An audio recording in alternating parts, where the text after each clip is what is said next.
All right, we're up on Steam or Twitch. Now we're up on YouTube. Very nice. We have an incredible day today. Just an incredible day.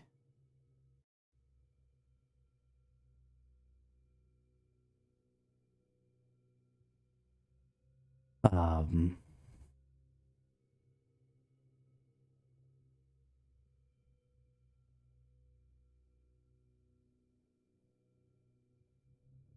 because the new game is up.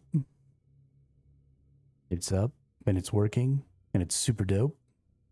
And I'm so proud of how this game is coming together.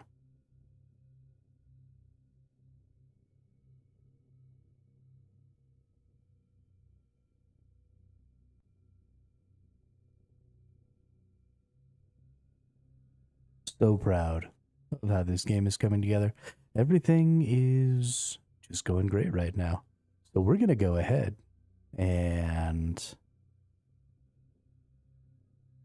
we're gonna do some stuff, right? We're gonna do some faction warfare. We're gonna earn some ISK. I'm falling behind, right? My quota is 700,000 a day. I should have been at 1.9 mil yesterday, so I'm about 250 total behind.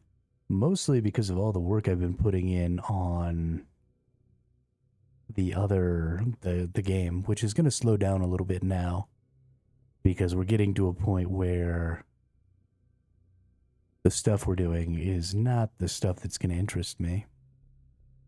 I wanted to look at opportunities. What do I have in the rewards department? Oh my goodness. Got 11.5 million from this free, what's it called? Freelance job. Let's see, scan signatures, destroy, manufacture an item, earn 50 LP. All right, well, definitely earn the 50 LP.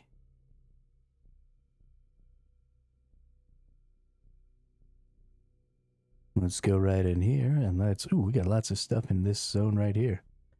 Okay, well, we're just going to stay right here, and we're going to start cruising.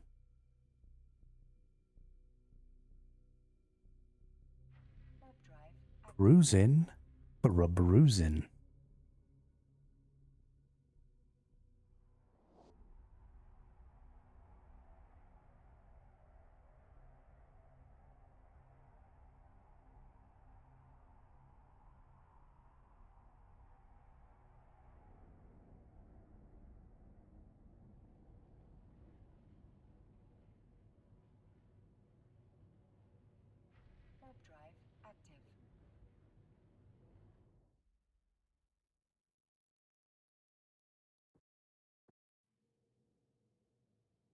Oh, somebody's already here. Makes me sad.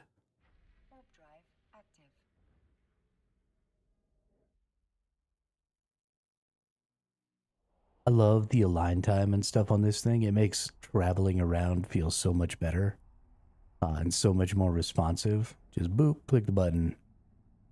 Bammo. We there. Fucking beautiful. It's beautiful, I say. Beautiful.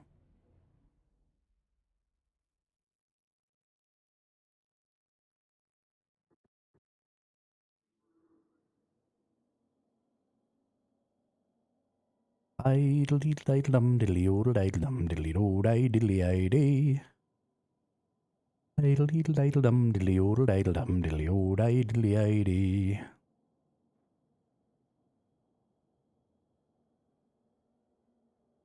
Pardon me, Reptivia. If you please, Reptivia. Posing problems that would cross a rabbi's eyes. Why, why, why, why, why, why, why? If I were a rich man,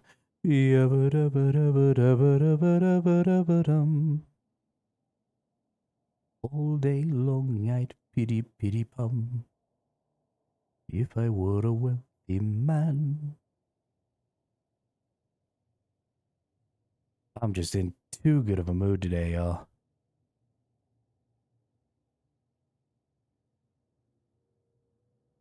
Too good. I have wanted to make video games for basically my entire life. And so now I've wanted to play video games and I wanted to stream both for a really, really long time. And I never pulled the trigger on either one because I don't do very well with the whole concept of you have to fail at things before you can learn the skills to succeed at them. Me and failure don't really get along.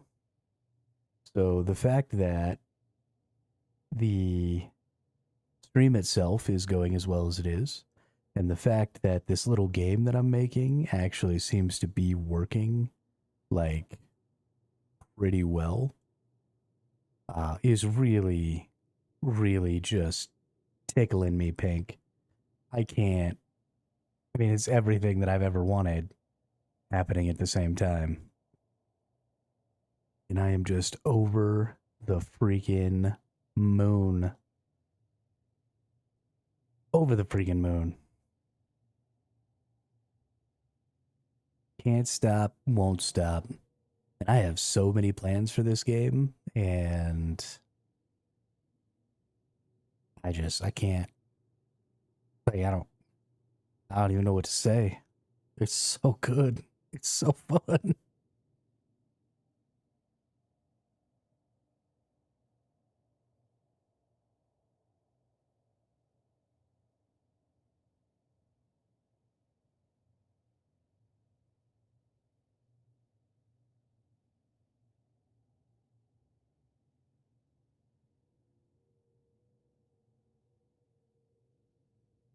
So much fun. So much freaking fun. So much fun. So much fun.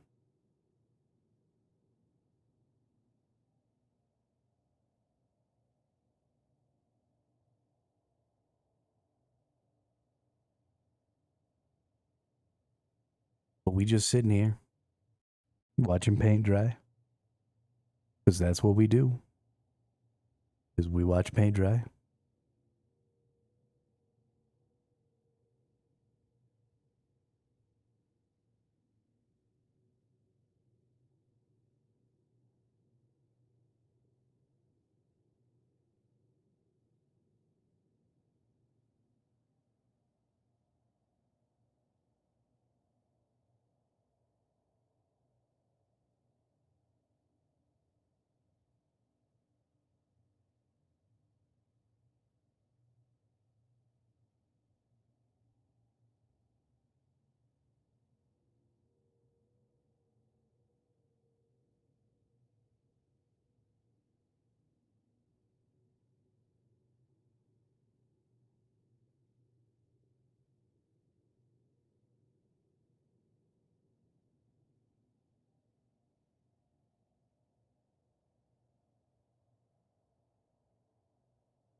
I feel charming. Oh, so charming. It's alarming how charming I feel.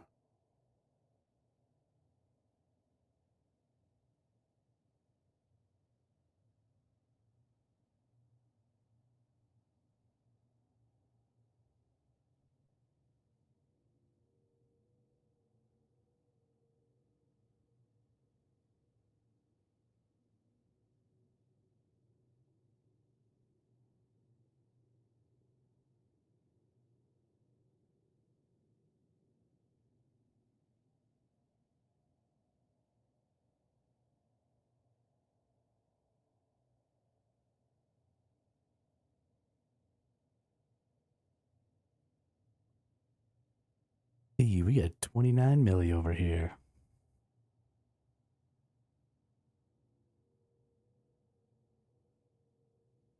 $29 millions. Corpo Wallet's got the goods. I'm a little sad. This person doesn't seem to be mailing me back.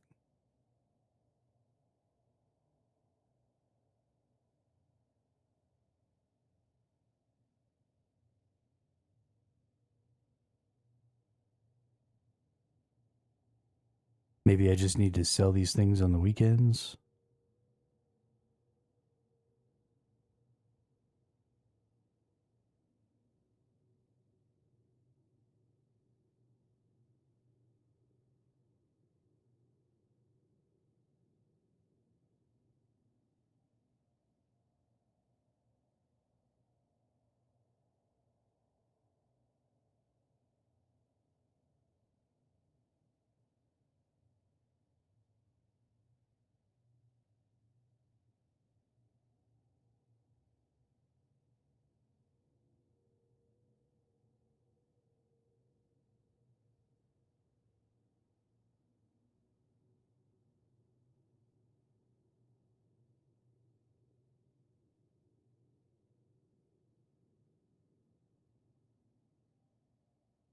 Just flying in the deep darkness. Although, honestly, it's not all that dark.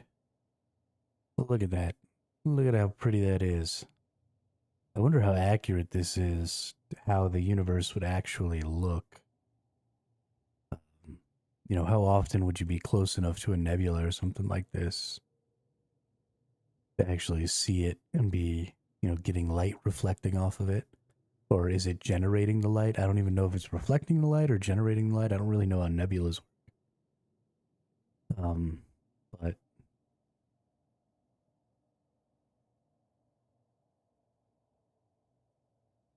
I assume that the brightness of the game is fairly artificial. You know, because you got to be able to, like, see and shit. But maybe not. I really don't know. I really don't know. I mean, maybe because there's nothing in the way, things would seem much, much brighter. Like structures and stuff, because all the light that's getting to them is just bouncing off of them and coming to you without any sort of interference at all from any sort of molecules. Oh, I don't know. I don't know what would happen.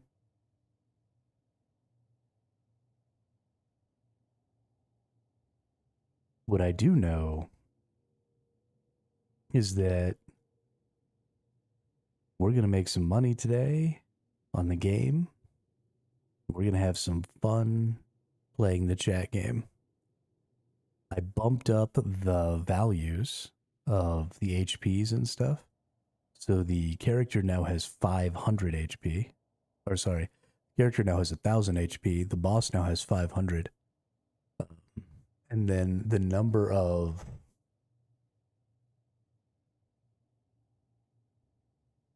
the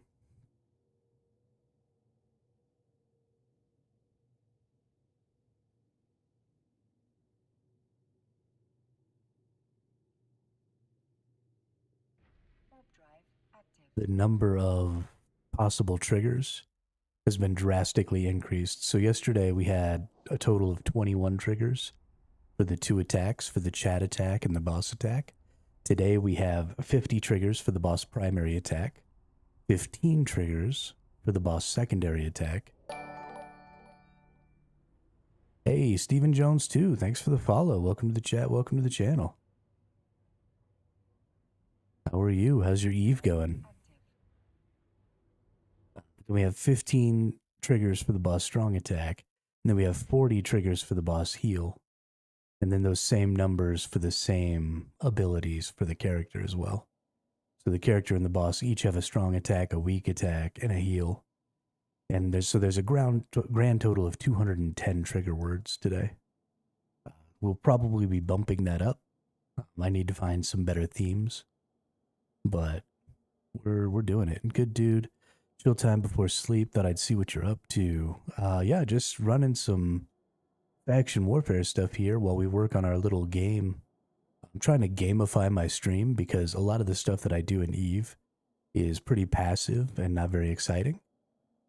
So I want to have a reason for people to, be typing things in the chat and doing stuff like that.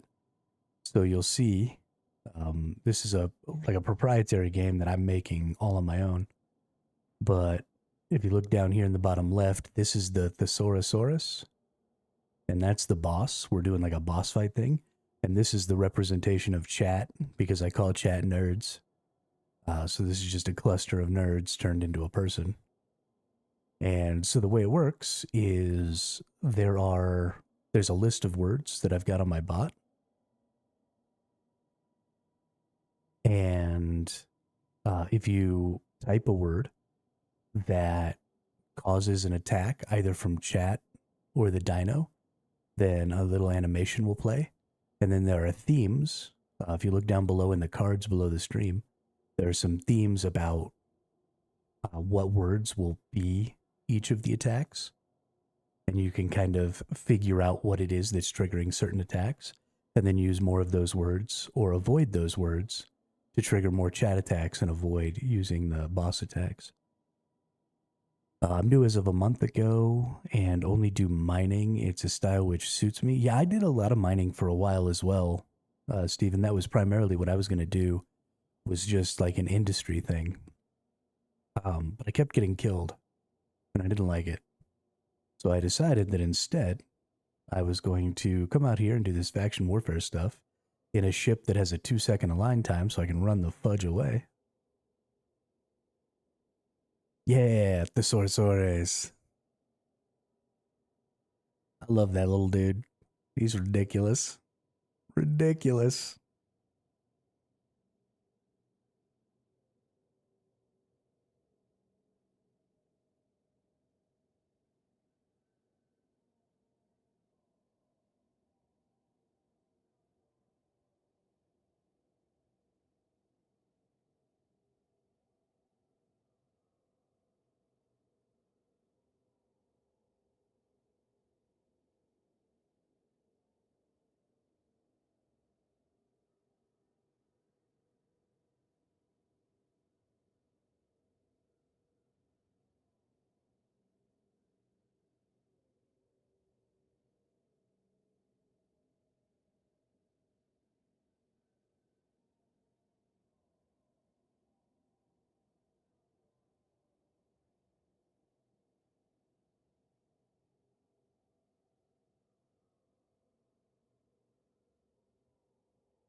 But yeah, so we're just chilling, taking these things over.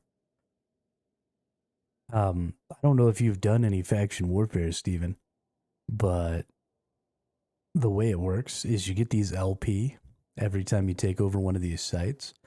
So I'm in the Minmatar faction, and their LP is actually worth the least amount. But a lot of the other factions are worth quite a bit more. So if you do decide you want something new to do and you want to do a little faction warfare, you have quite a bit of control over how much combat you get into out here. So you can see I've just got 2 allies in this system with me right now, so there's no risk of combat, which is good for me because I don't have Tech 2 autocannons yet, so I'm pretty weak.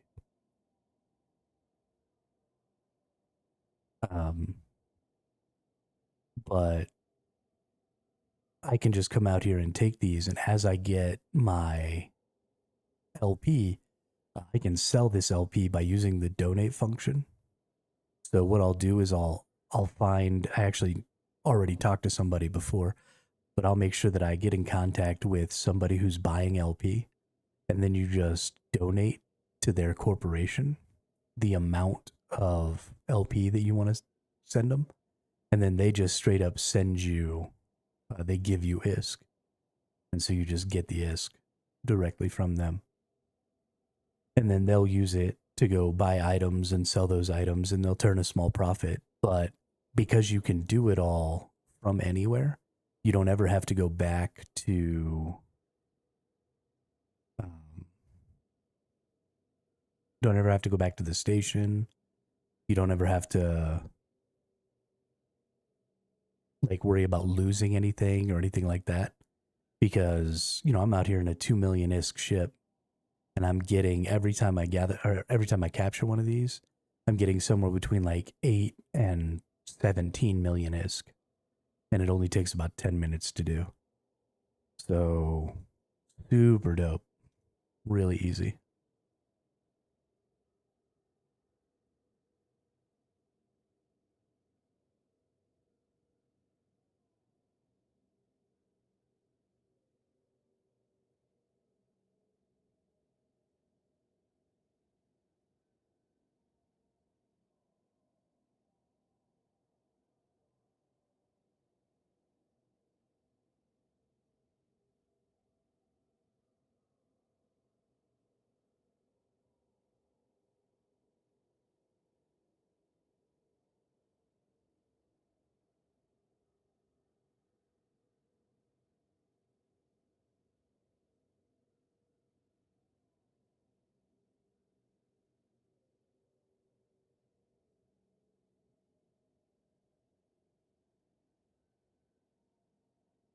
But we get one of these about every 10 to 15 minutes, and we're averaging about 40 million ISK an hour, I think, doing this, which is kind of crazy.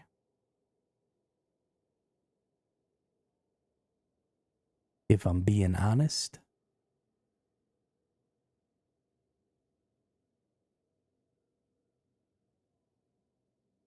Yeah, the last one I did gave me 12,000 loyalty points, which is a little less than 10 million ISK.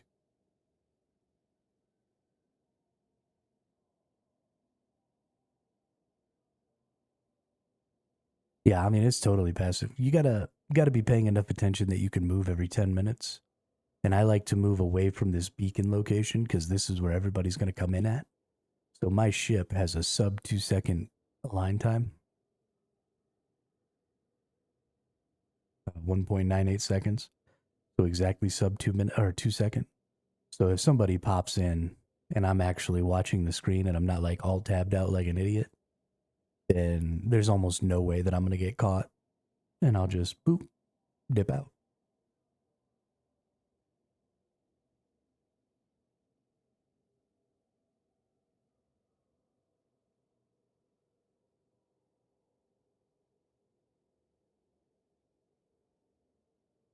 I ain't even got no guns because there ain't no point.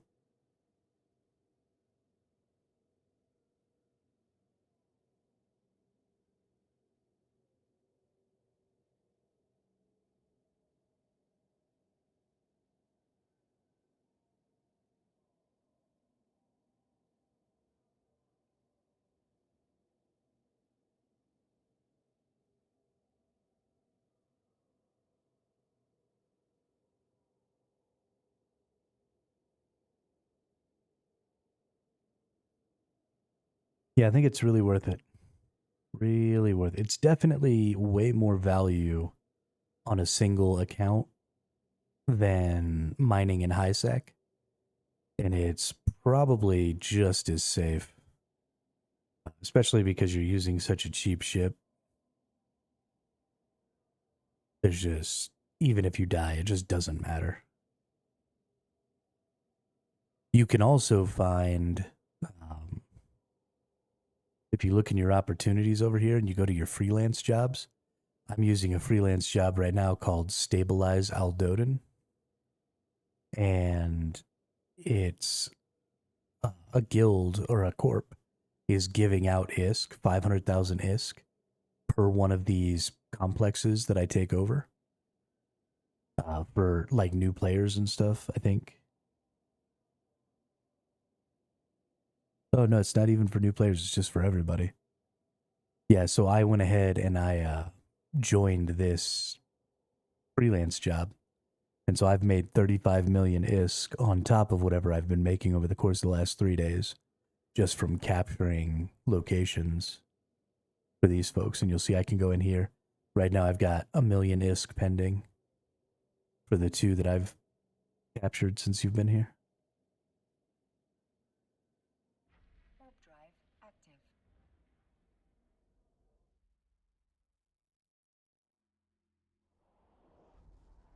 It's pretty cool. It's not like a lot of currency, but I'll take 500,000 ISK bonus all day. Warp drive active.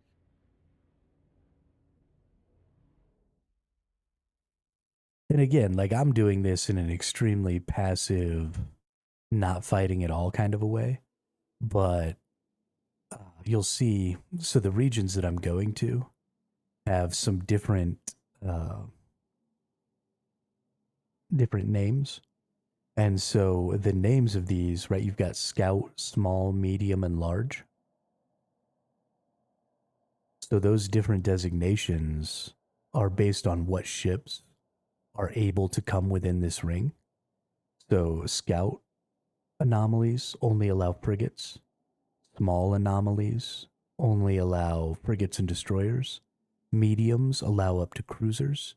And large allow up to battleships. So since you're kind of new, you could stick to these scout ones, and you could even bring a fighting ship and actually fight the people who are here, because you'd be much more even than you are just like out in the open world. And then the other thing is you've got these words Navy and Advanced. So if it's a Scout Navy, it means only Tech 1 frigates can join. And if it's a Scout Advanced, it means Tech 2 frigates can join. So you also can get to where, like, if you're an alpha clone, you can just go to the Scout Navies, or, you know, the small navies, the medium navies, or the large navies, and only have to fight against people using Tech 1 ships. You can still use Tech 2 modules, so like Tech 2 autocannons and stuff, but you only get to use a Tech 1 ship. So it makes it much, much easier. The combat sites are for PvP. No, they're for PvP.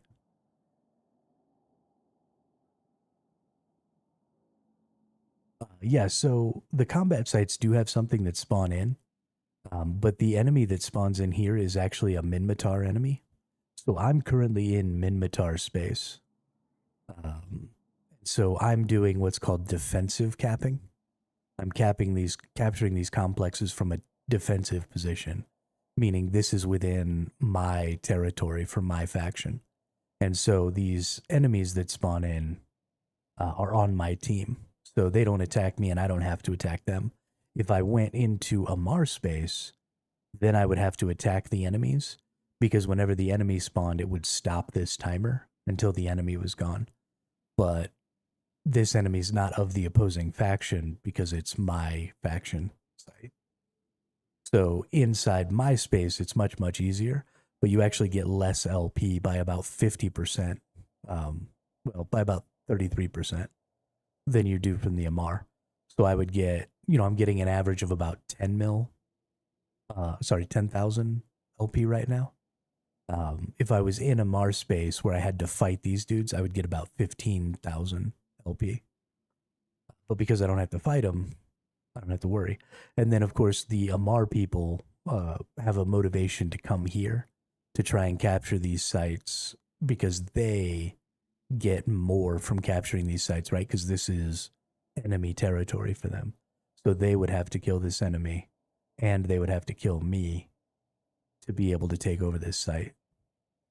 But right now you can see there's no Mars over here. Purple is us. Orange is the Angel Cartel. And then like a black and red, or black and orange, is Amar. And they're not. There's nobody from either of the enemy factions in here. So yeah, I'm basically just free farming ISK right now. And it's dope.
Making so much currency. So the counter sites are for PV. Oh, never mind. I already read that.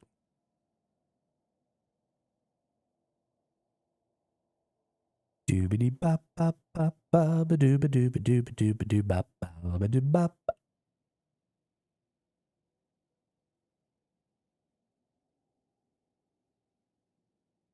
Oh my goodness.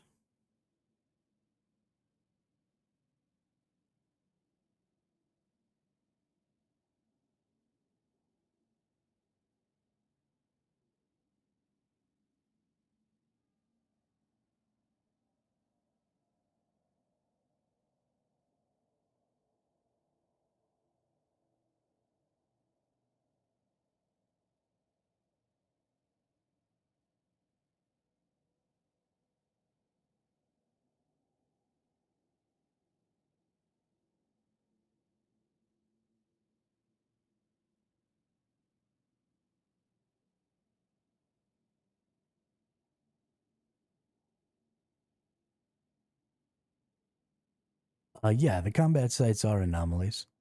The process of selling the LP, I don't think the person that I'm selling to is online. They haven't been in a couple of days. Um, because I think it's their alt account that I was selling to, and so I don't know how often they check it. But it really is really simple. You just contact the person and say, hey, I'm selling LP, and then they'll give you a rate. I normally sell, or I sold my faction, my Minmatar faction LP for 780 ISK per LP, 785. Um, so, I mean, literally, you just say, hey, I'm going to send you this much at this rate. And if they say okay, then you just go to donate, you type in their corporation, and then you send it to them. And then they'll go to their ISK wallet and they'll say give ISK, and they'll type in your character and they'll just send you the ISK. And then it's just bam, bam. Just instant transmission.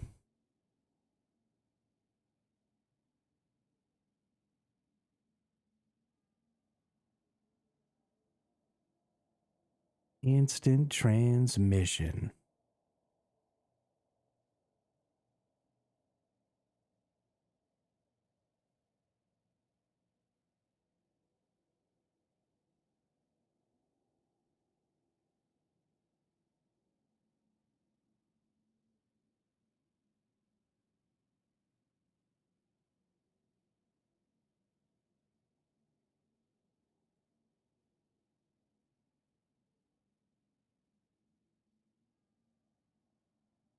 Every time I open up militia chat, it's some ridiculous shit like, I farted in their general direction. Nobody could just be a normal ass motherfucker.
Por favor.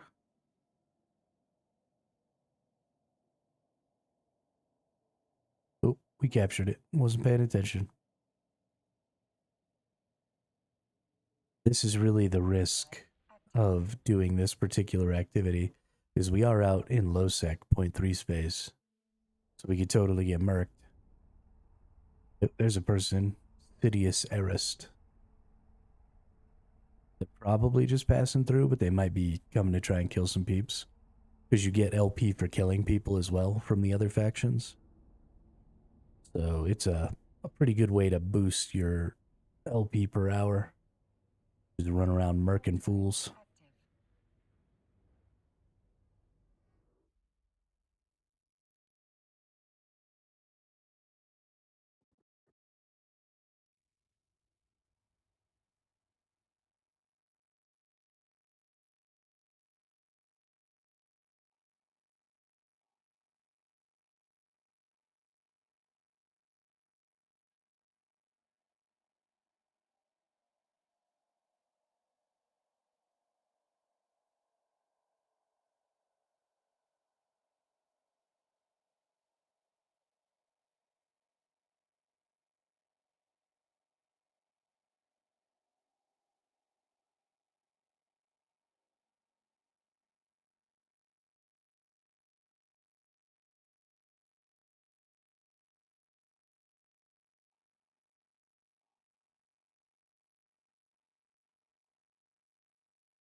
Let's just cruise right over here. Maybe even turn on my micro warp drive. Suppose you can't be cloaked while capturing.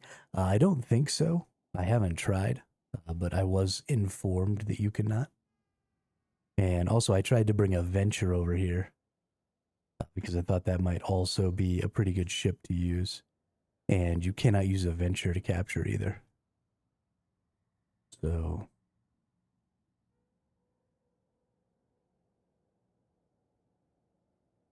I don't know if the rules are specifically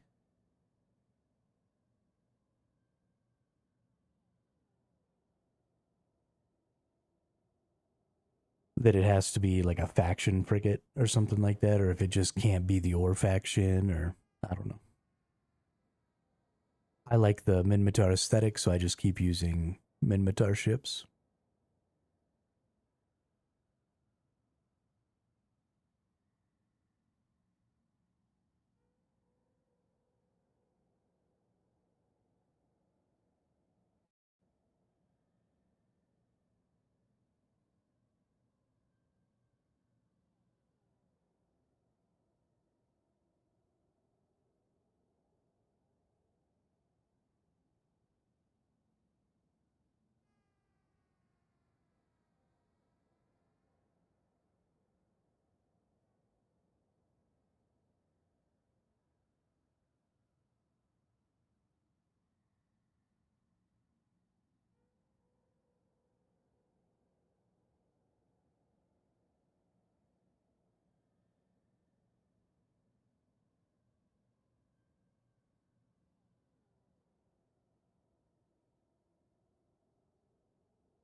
Yeah, this person's been in the system for a really long time. They're probably here to fight people. But we got 4 people. They've only got 1, so as long as I avoid them, I'll probably be okay, and they'll end up getting killed or something. So I don't have to worry about that too much. Just take it nice and slow and chill.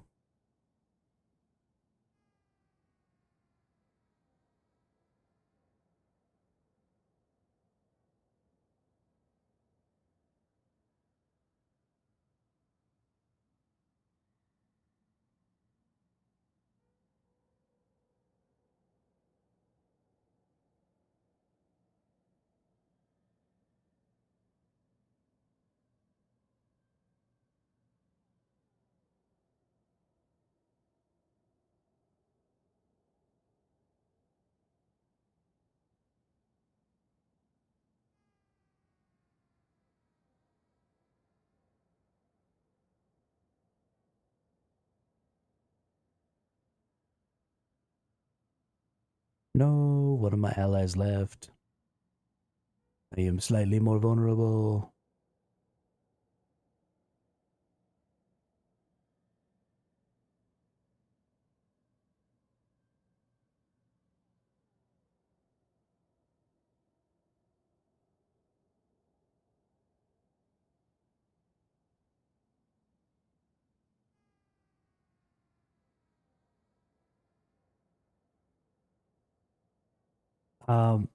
I don't really want to have um, music that isn't from the game in the background because I don't want to deal with the possibility of bullshit where somebody's like, I use some sort of royalty free music and then somebody comes after me with a copyright claim or something because I also stream to YouTube and the VODs stay up on YouTube. And in my experience, or from what I've read, the most common copyrighted stuff is almost always music. And there's a bunch of groups out there that just kind of run around copyright striking things to try and make money. And I don't want to fucking deal with that. So I probably won't ever do that. For some reason, the background music on the game doesn't seem to be running. I don't understand exactly what's wrong with that. Um,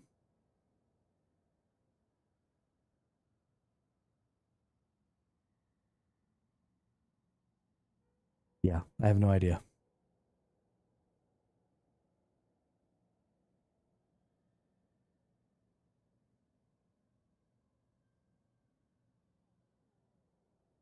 Because the background music for the game is nice. It's got a real um got a real good ambiance to it. So, I like it, but I don't know what's going on with it. I'm usually a little more talkative too. When there's a couple of people in chat and there's something to talk about, I try and, keep talking as much as possible throughout the stream and make the focal point of the stream the conversation and the interaction and not necessarily what's going on the screen. So I'm just doing a bad job of that this morning. Mostly because I don't feel like I have a ton to say. I mean, what we're doing here is really boring.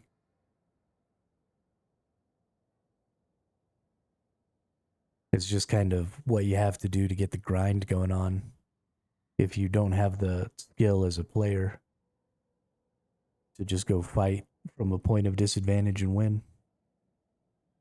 And I am not that skilled of a player, so here we are.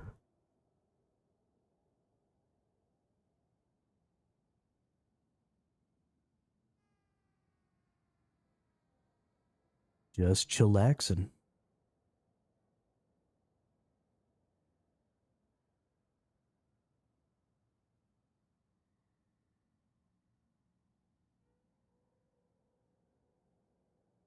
I also personally tend to find music distracting.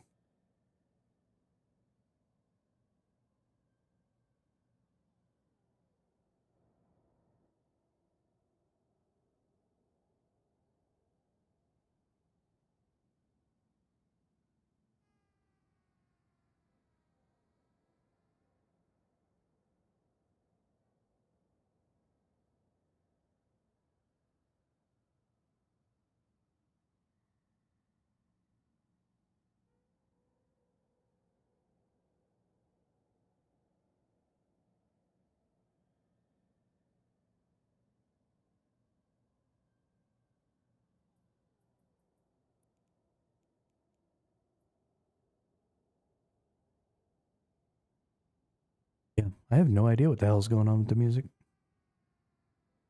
It's funny because it doesn't even occur to me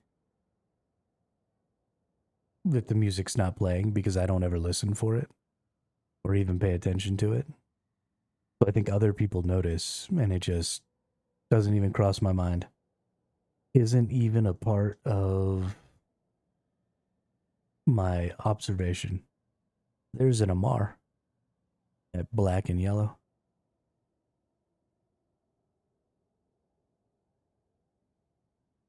Warp drive active.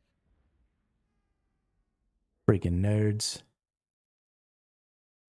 Freaking Amar nerds.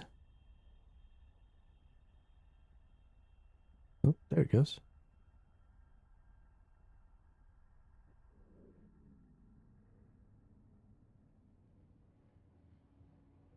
There must just not be any music out here Warp drive. in the depths.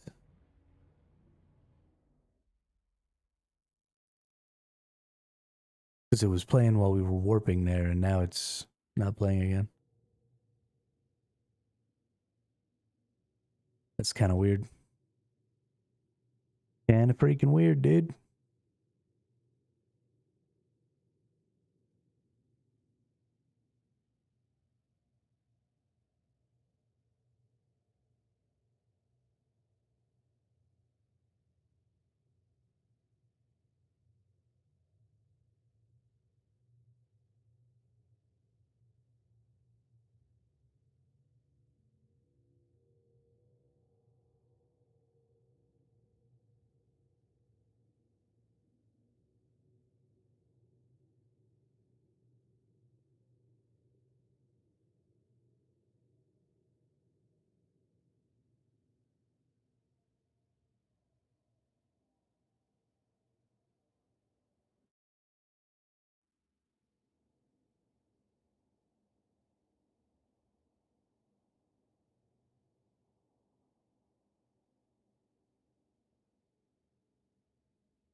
All right. While we capture this site here, I gotta go use the restroom real quick. I'll be right back.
Alrighty.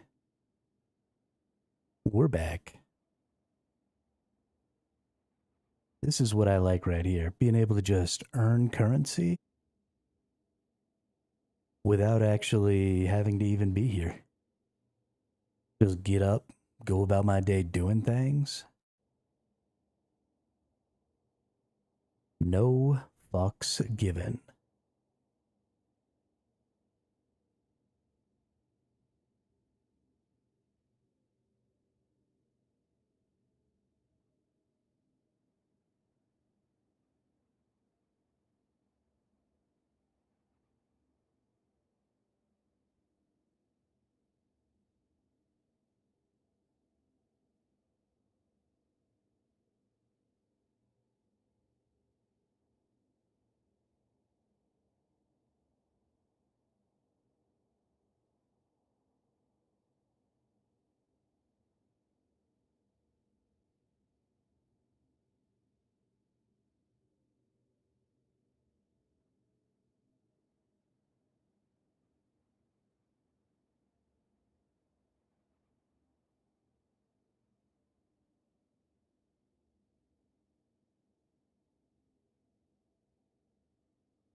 I'm really excited to get to a point in this game where I can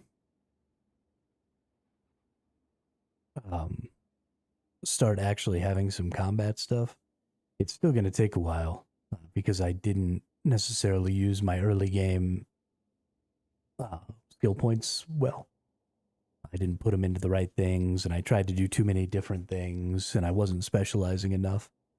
And so this account isn't going to really be able to fight for a while because it's got to wait to get some of its skills and stuff. But my other accounts, which I am omegaing, all still have their million free skill points. So I'm going to be able to go in there and get those set up where I can just sort of instantly go into the Navy Tech 1 frigates with, or maybe even the Tech 2 frigates with some Tech 2 weapons. And if I can do that, that's going to be really great.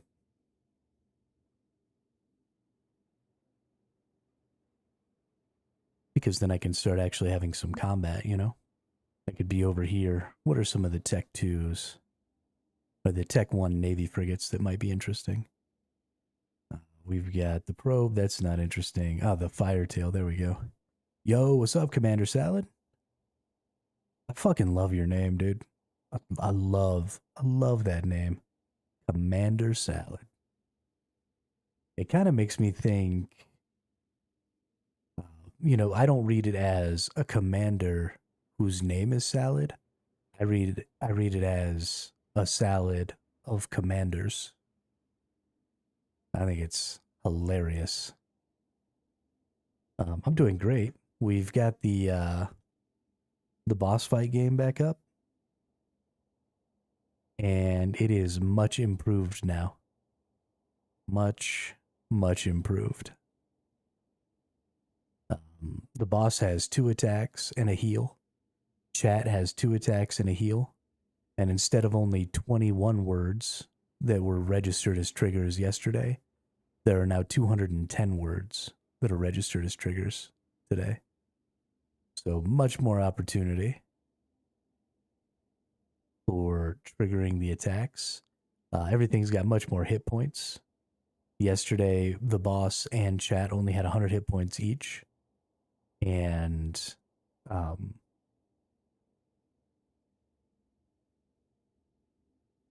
only had 100 hit points each. And the damage dealt was 20 per attack. Now the boss has 500 hit points. Chat has 1,000 hit points. And then they both have attacks that do either 10 or 25 damage. And then the boss has a heal for 10, and the chat has a heal for 15. So it should be much more exciting as people start being in the chat and words pop up that trigger some of the stuff. There is no hint to the theme today because there are so many words that will trigger. I figured we just leave it. Let people come across it organically and then see if they can figure it out from there. I'm really excited about it, Commander Salad. I'm officially calling this my first published video game. Because, I mean, it's kind of a minimum viable product, but it's really got everything you need for a video game. Right? You input commands, actions happen on the screen, there's a win condition. I would say it's a video game. So it took me 2 days to get it to where it's at right now, which I think is wild. ChatGPT is a wonderful thing because I don't know shit about coding. And ChatGPT and the people over at the Discord. So I went to the streamer.bot Discord, and I think maybe one of the creators of streamer.bot was the person who helped me. Let me go see if I can figure out what their title or whatever is. No.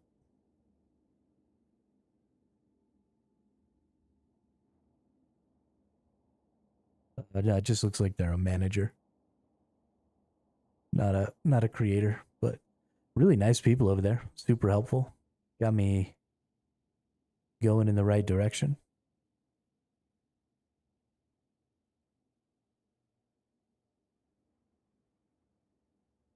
Yeah, I'm pretty stoked about it, honestly. Like, holy shit stoked.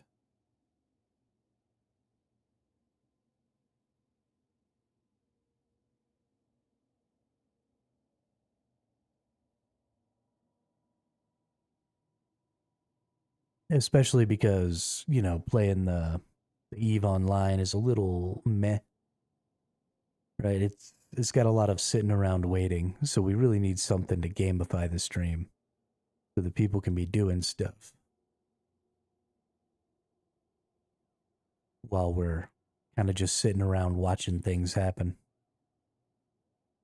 Not that I dislike sitting around watching things happen. I think it's a lot of fun, but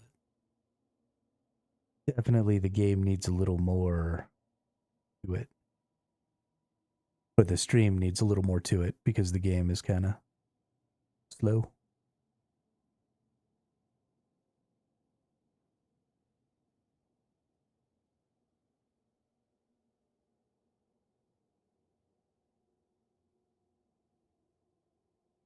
I'm just looking at trying to fit a Vedmac ATM, annoyed at this ship for how restrictive it is. A Vedmac.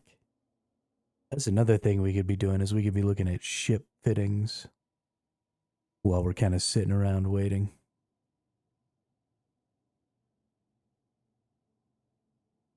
Oop, didn't type it right. Tried to type with one hand. Didn't work. What do we got here? Ooh.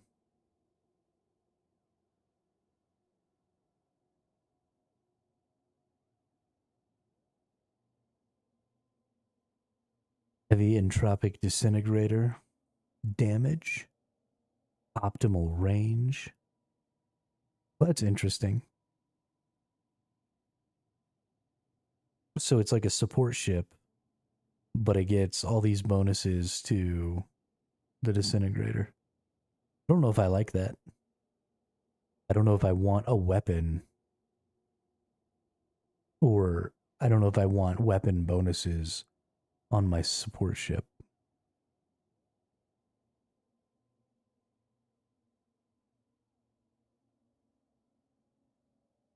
Okay. Okay. Why are you trying to kill people's stations, dude?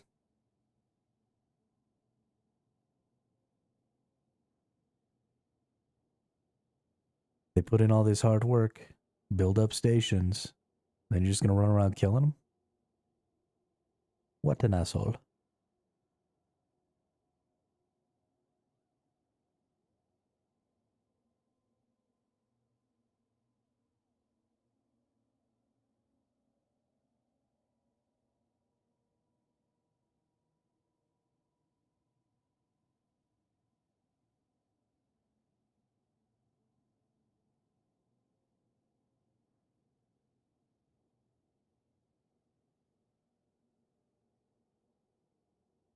Show me the way to go home.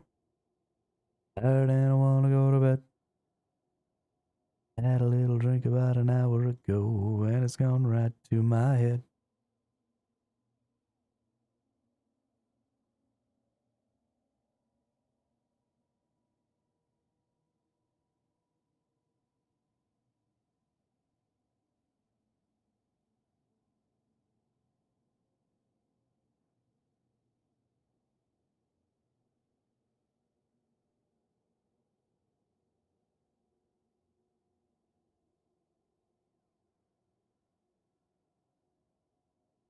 I love ships.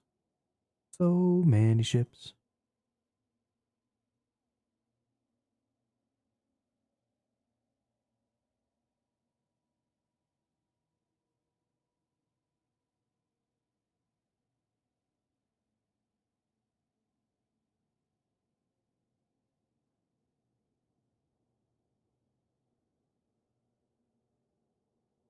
Osun has reached stage 5 of corruption.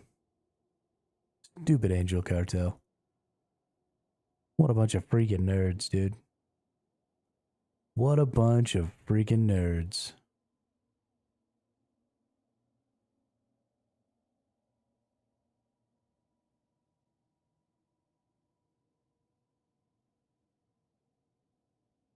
Rolling down the street, smoking Indo, sipping on gin and juice, laid back.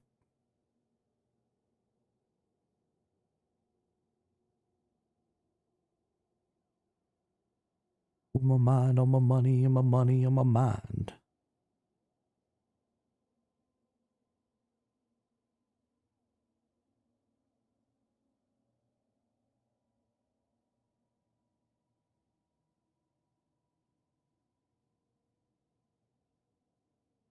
I honestly thought I was going to be way more tired today. I stayed up real late last night trying to figure out this bullshit with the chat game. It was not easy, but well, that's not true. It was a really simple implementation, but I don't know anything about programming. Well, not nothing, but not very much. So it definitely took a lot longer for me than it would for a regular coder or programmer. But so I was up super late last night. I didn't go to sleep until like 8:30. And then I set an alarm for 2 and woke my ass up so that I could try and readjust my schedule a little bit. I thought I was going to be wiped out, but I'm actually pretty awake right now. I'm feeling real good.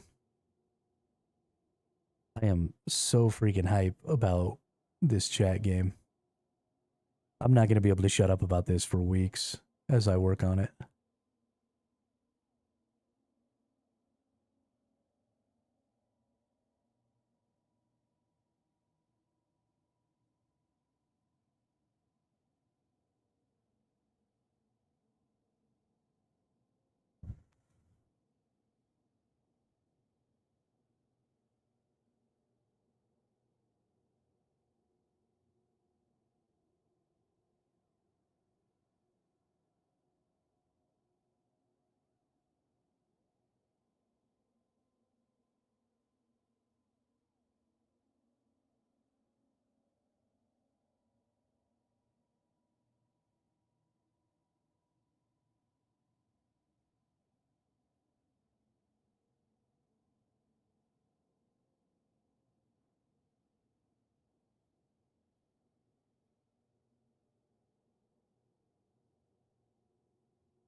Going at it tonight, tonight.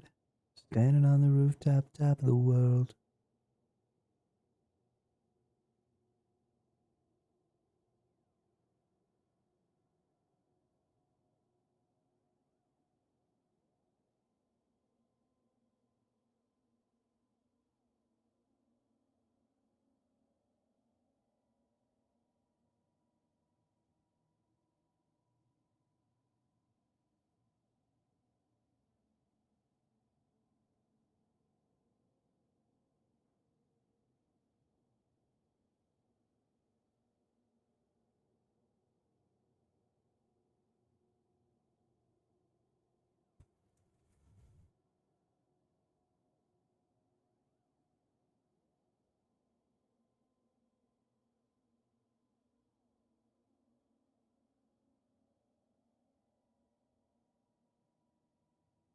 More loyalty points.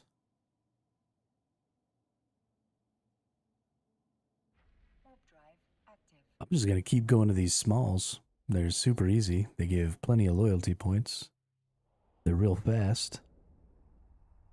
If I went to the mediums and larges, I'd probably get more loyalty points per time, but it wouldn't be by a ton. I mean, I've almost gotten 14k from that, just one small one right there.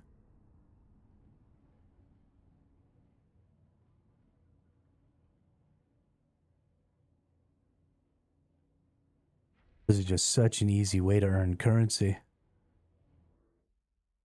It's really I mean, this 1.7 mil of these, you know, they can earn me about 750 to 785 ISK per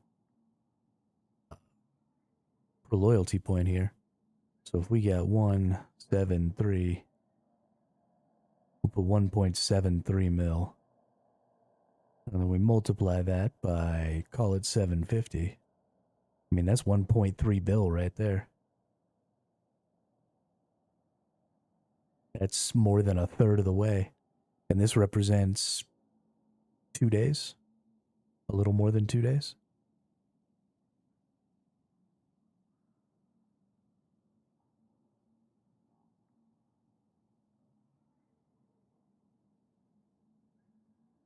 So that's pretty crazy.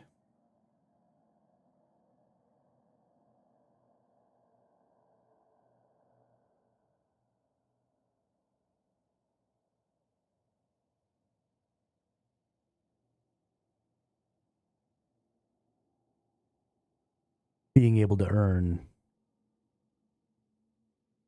1 billion ISK in 2 days with a less than 1 month old account, I think is pretty freaking dope. Now, again, that is 12 hours of gameplay a day.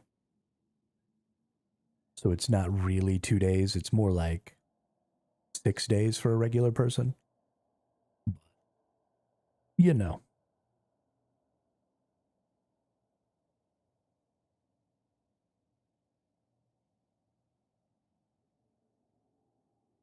Actually, it's more like 12 days for a regular person. I think 2 hours a day is a reasonable everyday amount, but you can flex your account.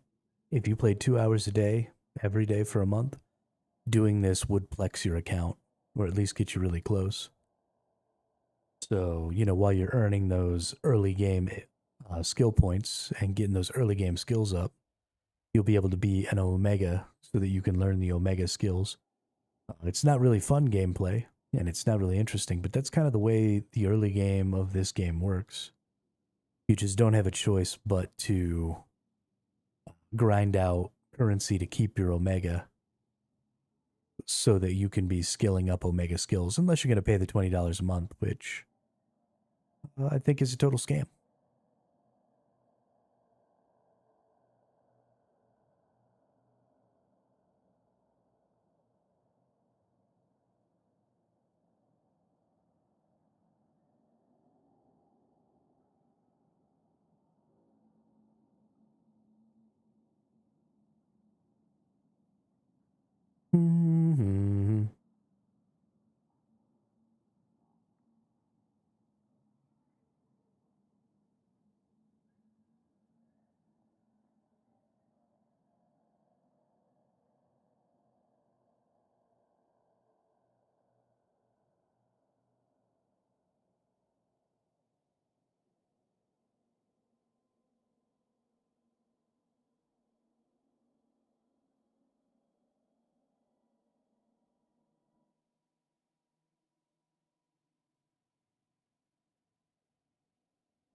Ruh-roh. You cannot warp there because natural phenomena Whoa, are whoa. disrupting the ship. I fucked up. Warp drive active. Bye-bye. Bye, Dexter.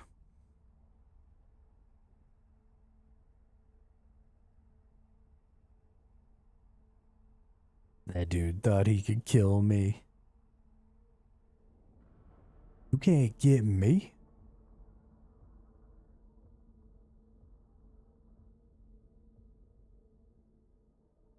Warp drive active. King Kong ain't got shit on me.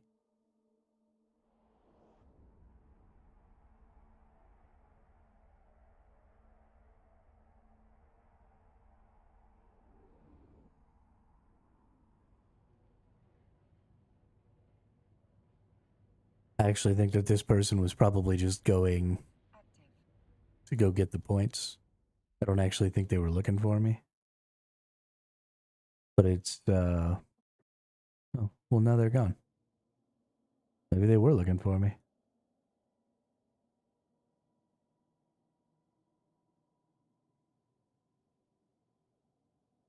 I don't understand why that keeps happening. Like, people will see me and then they'll just leave. Maybe he's been looking for me this whole time. Then he finally found me and I teleported away and he was like, well, F this. I don't really know. Nobody knows. Is that a nose joke?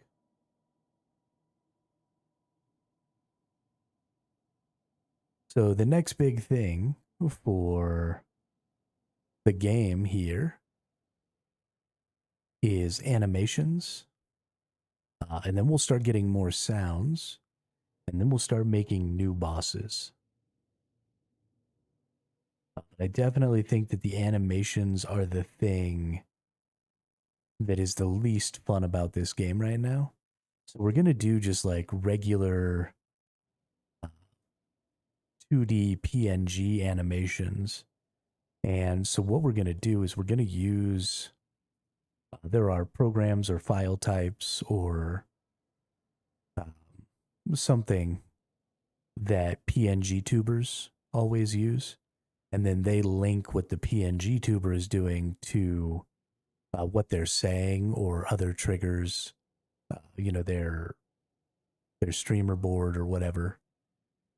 But what I'm going to do is link it instead to the attacks and stuff from the game. So,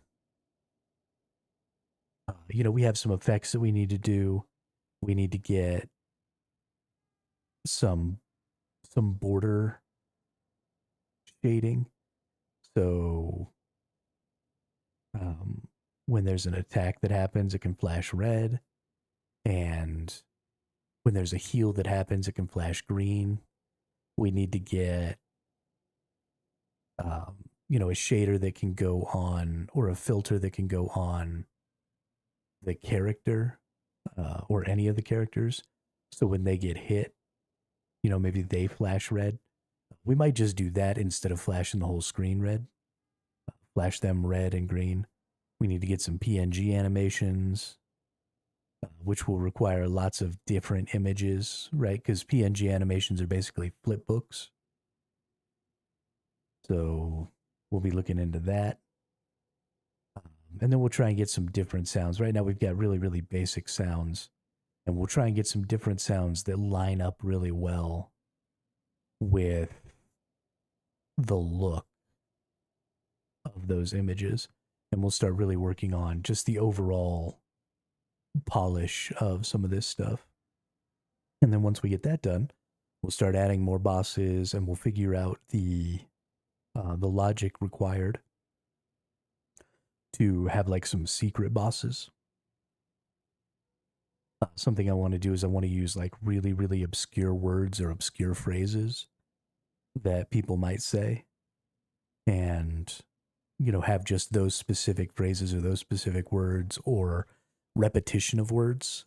Something I saw on a YouTube video yesterday while I was trying to figure this stuff out was somebody created a trigger for their chat where if the chat said the word Beetlejuice 3 times in 30 seconds, then a little gif of Beetlejuice like screaming played. And I thought that was super cool. So I would love to do some sort of a trigger like that where if a series of words or a series of circumstances occur could potentially trigger a hidden boss. And I'll start making those hidden bosses, and then I'll just never say what the triggers are, right? I'll never hint what the triggers are. I'll never say what the triggers are. And so it might be years, right? I might have a boss that just sits there for like a year, and then finally somebody activates the trigger, and this boss will come in. And so I think something I'll probably do is when the boss is summoned, or when I create the boss and I create its summoning logic, I'll probably include something in the text about when it was made and when it was first implemented into the game. So if it takes like a really, really long time, then, we'll know. So like if we're still streaming and doing this in 5 years and one of the bosses gets summoned and it's like, oh, this boss was made in August of 2025.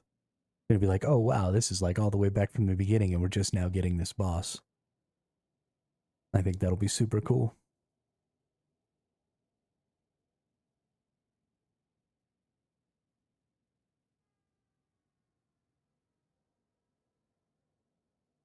Super duper. Super duper.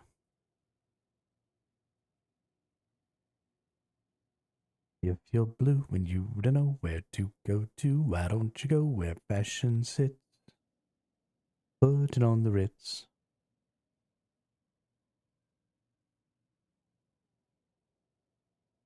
Yo, what up, Gravy? Do I have my raid notification thingy turned off?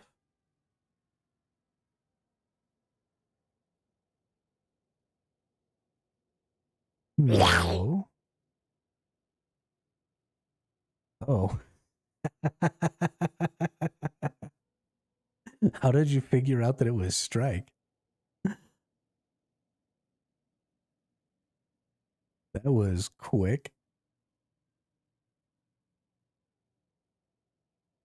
Holy crap, dude.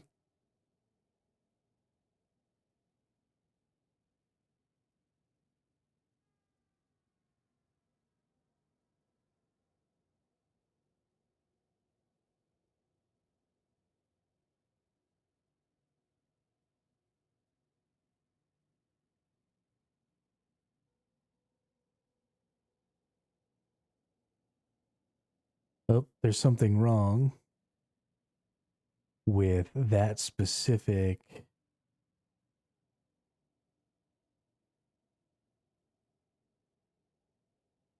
chat message. Let's see, boss attack.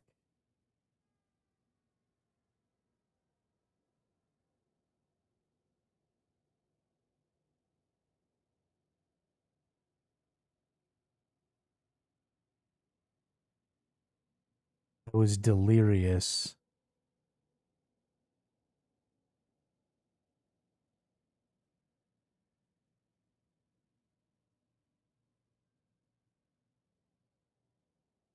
Doing this yesterday, and it should have only decremented the health by 10.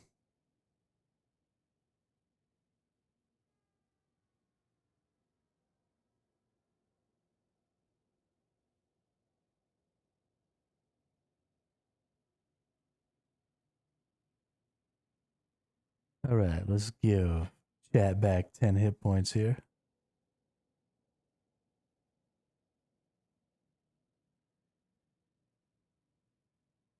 Yeah, we've changed the game significantly, Gravy.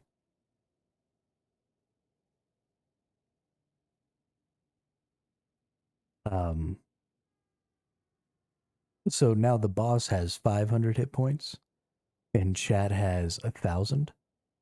And the base attack of the boss is now 10 damage.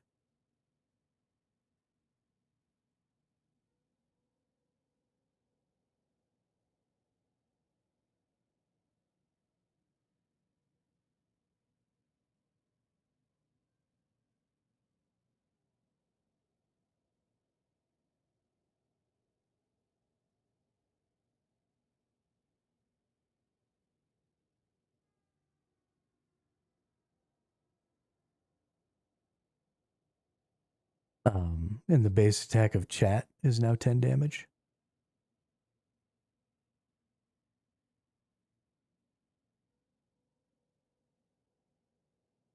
And then they each have big attacks, like strong attacks, that do 25 damage. And then they each have a heal that heals for 15. And you can overheal. So you could get more than 1,000 hit points. It doesn't have an upward limit.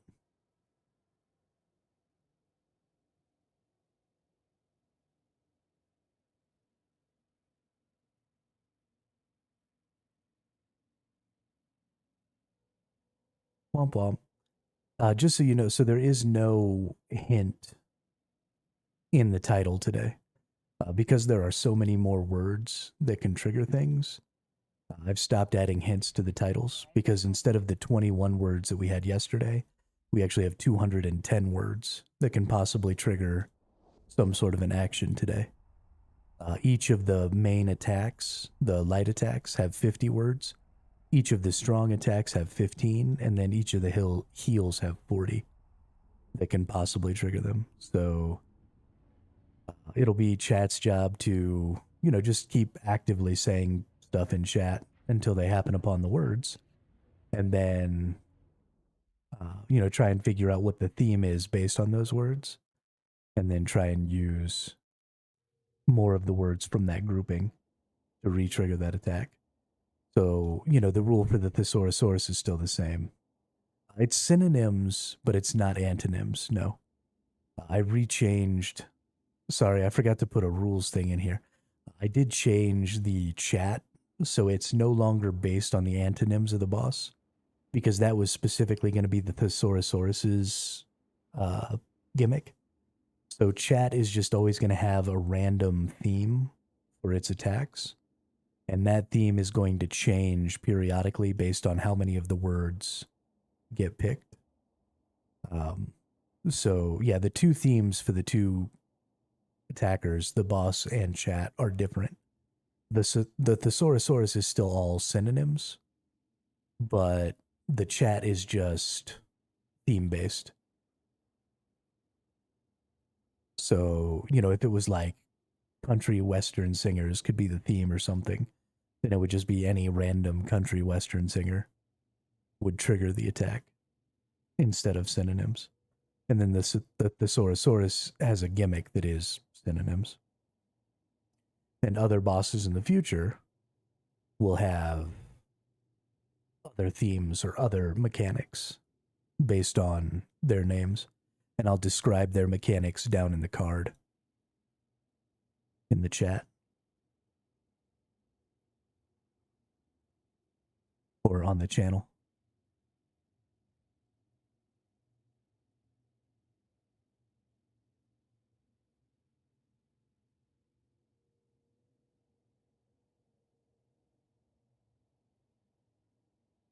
But it's pretty good. I'm sorry in advance for how difficult it's going to be for you to follow the logic that I put into making this. I sent you all of the actions that I'm using, but it didn't really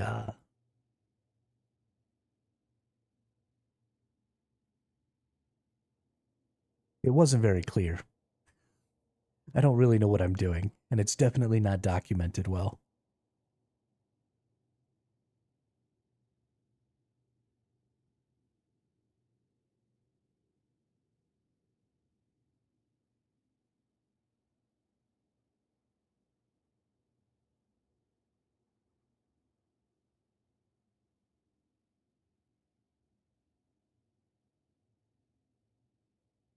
But if you have any questions, let me know. I figure you seem like you have a better understanding than I do of that stuff, so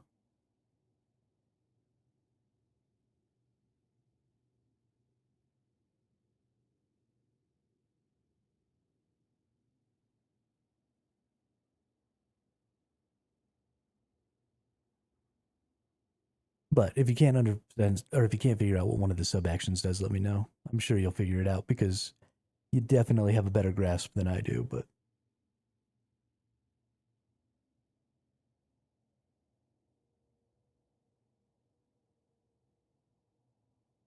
you actually will probably be able to make it look way better than I can right now because you already have your little PNG tuber guy.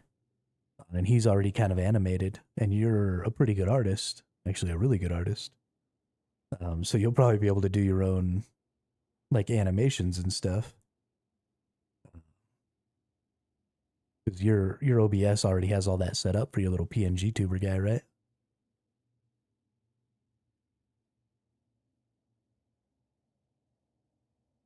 So yours is going to look better than mine almost instantly.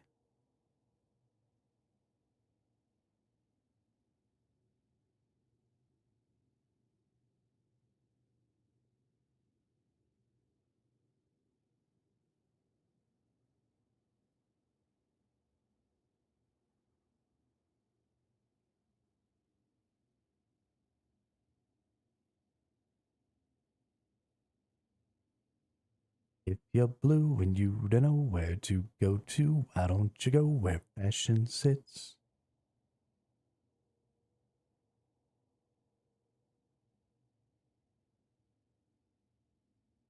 You can't just duplicate the source and put another one in there?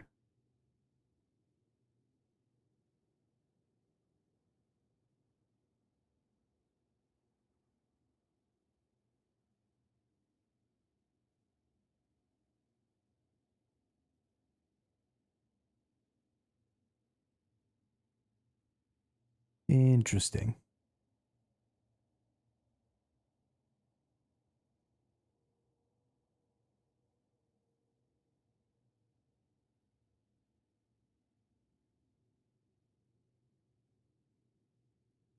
I mean, at the very least, I'm sure there's probably a file type or something we could use that.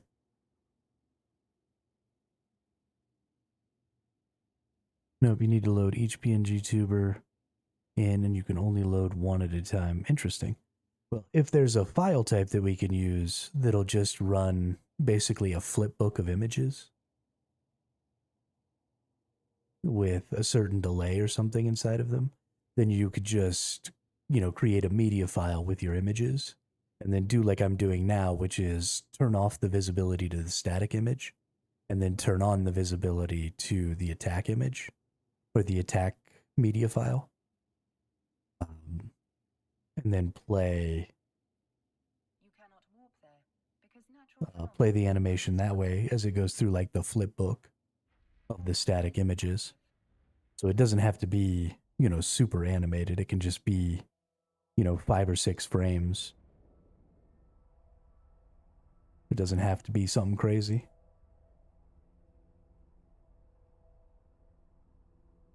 And I'm sure there's a file type that can do that. Let's find out. Media file type for PNG animations. The media file type for PNG animations is APNG, Animated Portable Network Graphics, is an extension of the standard PNG format that allows for creating animated images. It supports multiple frames and can display a sequence of images, creating the effect of an animation. While standard PNG files are static, APNG files can display animations. Advantages: APNG offers better color depth and transparency support compared to GIFs, resulting in smoother, more visually appealing animations. Browser support: APNG is supported by major browsers like Firefox, Chrome, and Safari. APNG files can be larger than GIFs, but they offer better quality and compression. And APNG is backward compatible with standard PNG, meaning a PNG viewer that doesn't support animation will still be able to display the first frame of the APNG file. Well, there you go.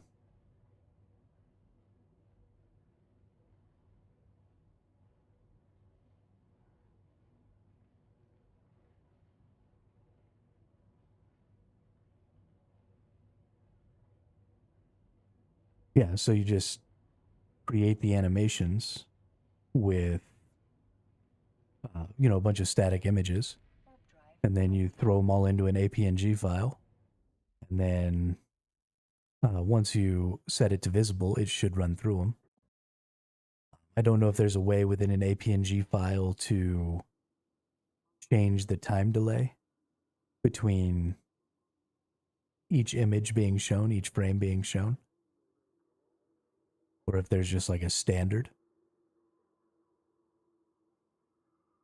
Yeah, or just stick with the GIF format. That's fine too. I've actually never made a GIF in my entire life. I don't even know how to do it, so I'll have to be looking into that.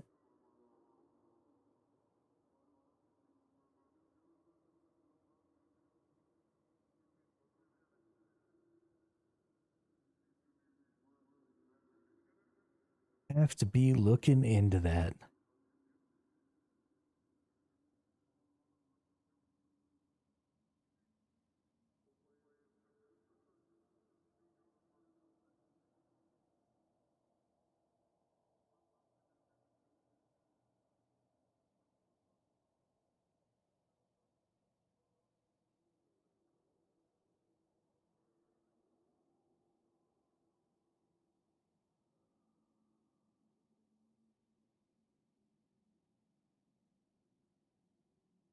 Or with your Blender skills, you could make 3D characters and record them doing something. You can just make individual PNGs of each frame you want and put them into an online GIF maker and it'll do it for you. Oh, okay, perfect. Perfect. Love that. That's exactly what I need.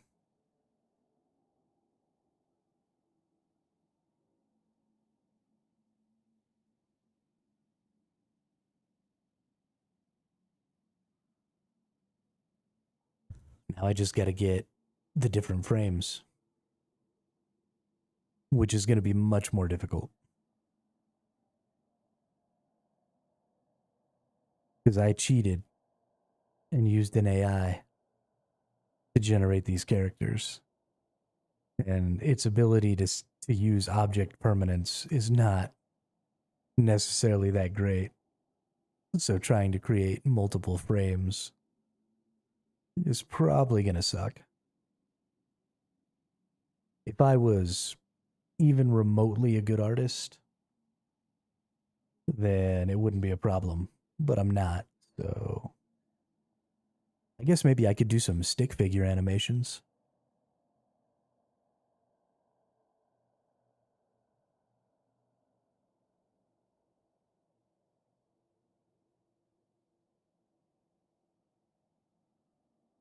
Get the stick figure character, turn the stick figure into a boss, and at the very least I could animate that. I think I could draw stick figures, but I don't know how I'd animate the chat character.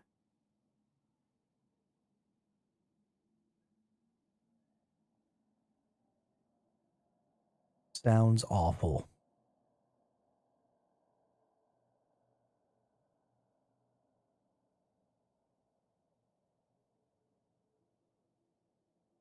But,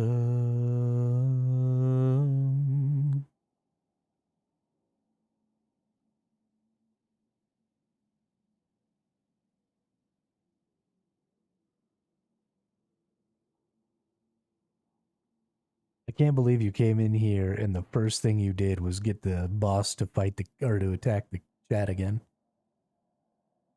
I think you've done more damage to chat than everybody else combined, Gravy.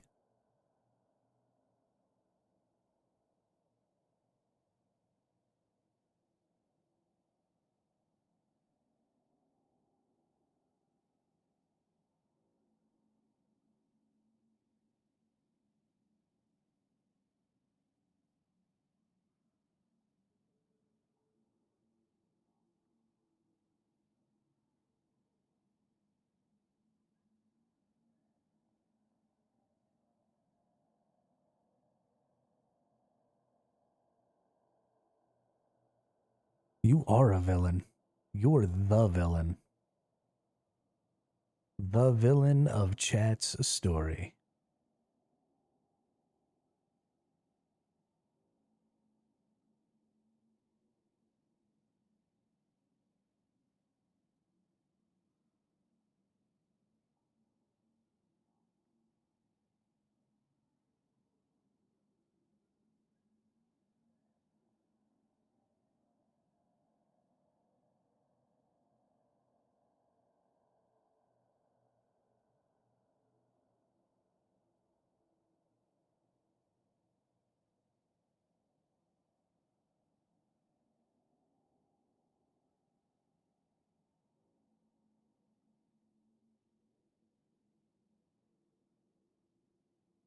I'm really excited to make some new bosses and stuff as well. I'm excited to make some equipment.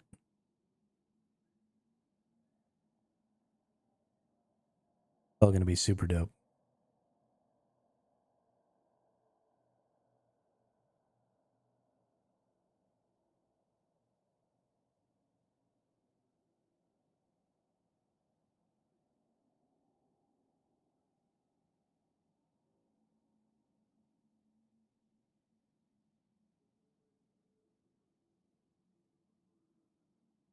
I think that's probably a.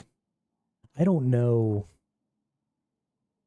So there's quite a bit of effort that has to go into identifying what the theme possibly is when the theme changes, but I don't know if I want to make that easier because of how easy it seems to be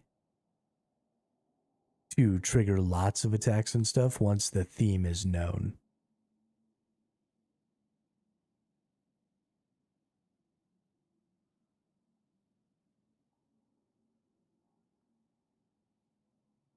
So I wonder if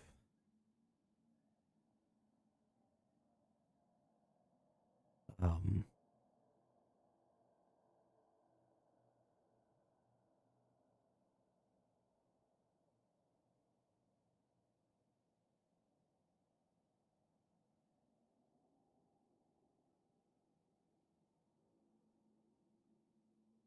I don't know. Do I need to like limit the number of times that the action can happen or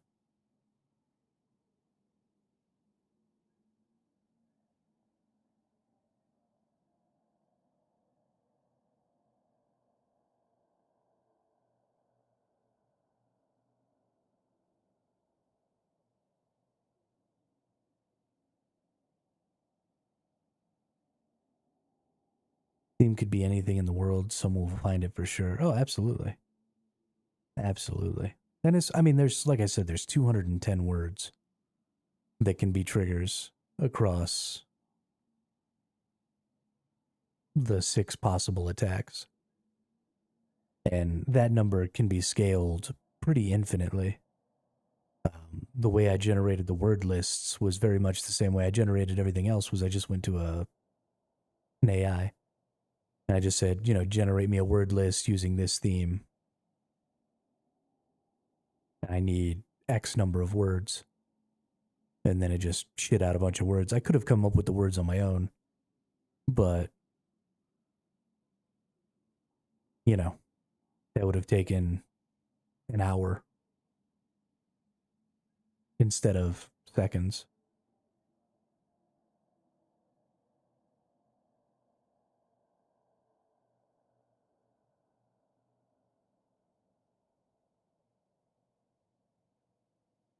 And generative AI works really well as random generators. I'm actually kind of surprised that wasn't one of them.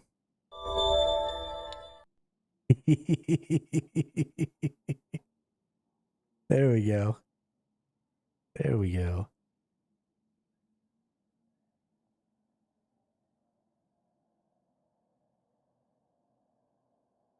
Whoops. I think I decremented instead of incremented. Oh no. Yeah, I definitely decremented.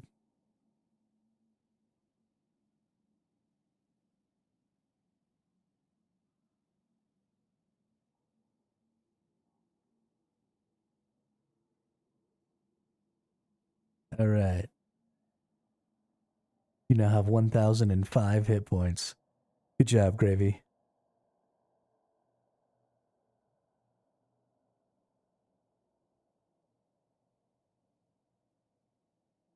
Oh, no. Oh, there's two T's in the word chat there.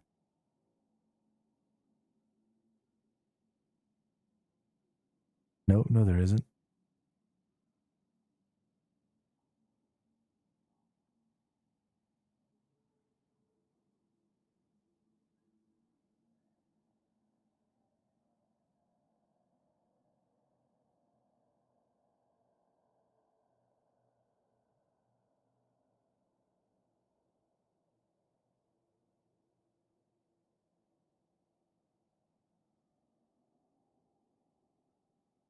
Oh, I need to get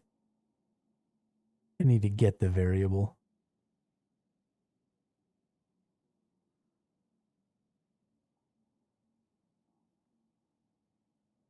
Global get.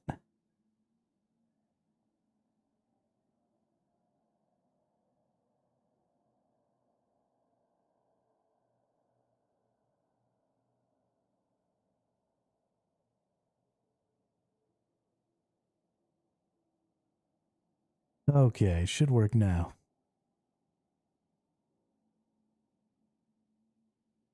Then I think the boss heal has the same problem.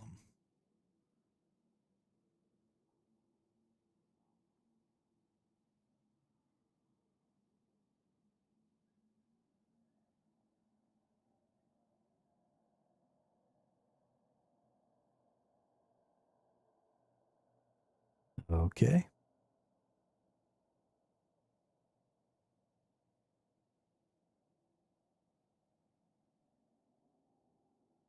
Yeah, so what I did was I set it as a global variable, and I'm changing the global variable so that that same variable can be used in other places if necessary.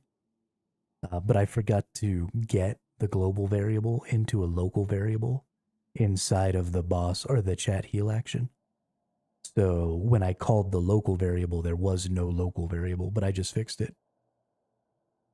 So next time you trigger it, it should work.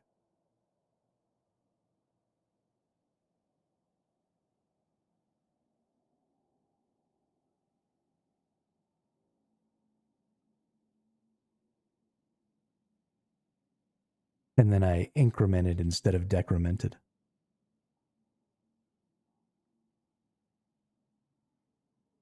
Because that actually took away hit points instead of adding them.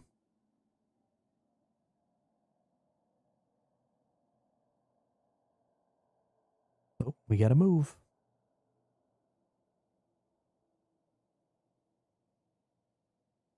Warp drive active.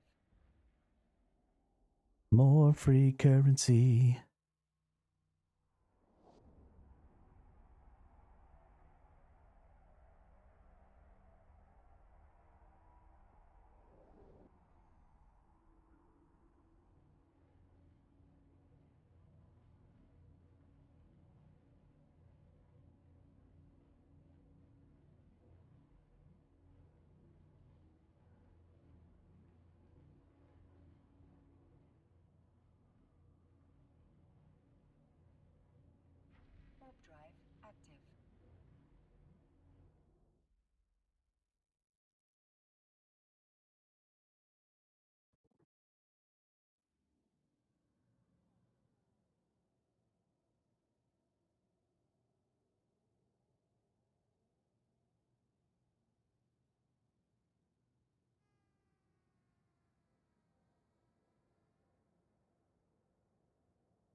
Good stuff.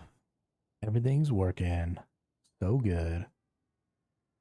Couple of typos here and there, a couple of minor missed things, but the fact that it's working at all is kind of blowing me away.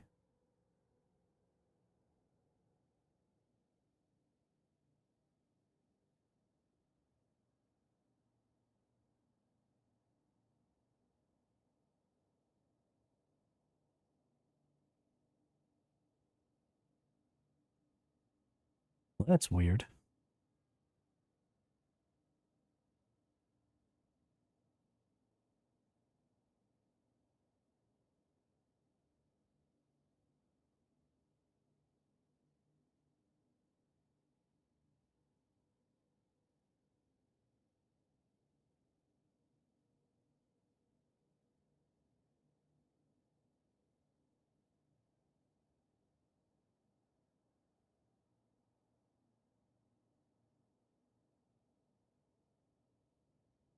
Oh, so there is a problem.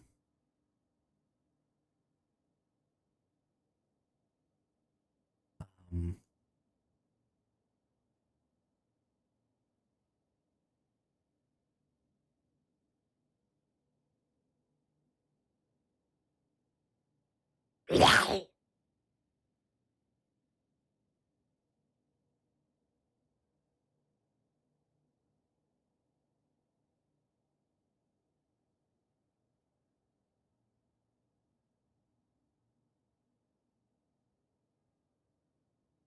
boss attack chat doing boss attack damage points of. God damn it.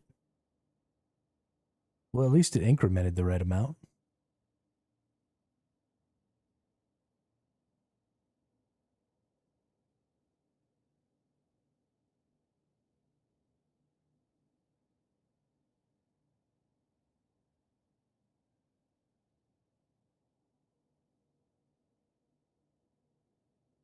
I kept writing boss attack health instead of boss attack damage when I was instantiating these variables.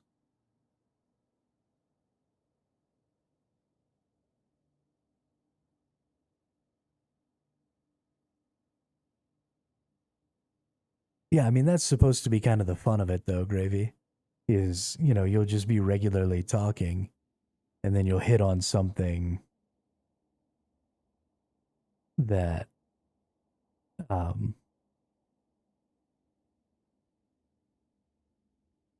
that works.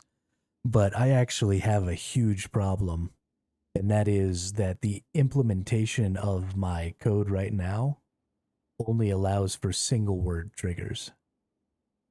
And I have a bunch of multi word triggers.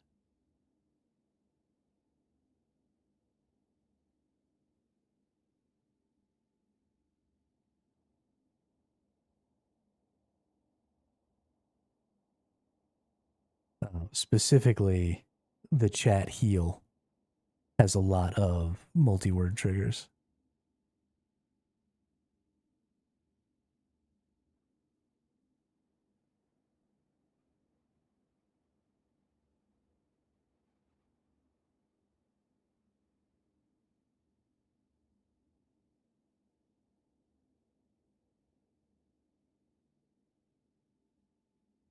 So I do need to figure that out.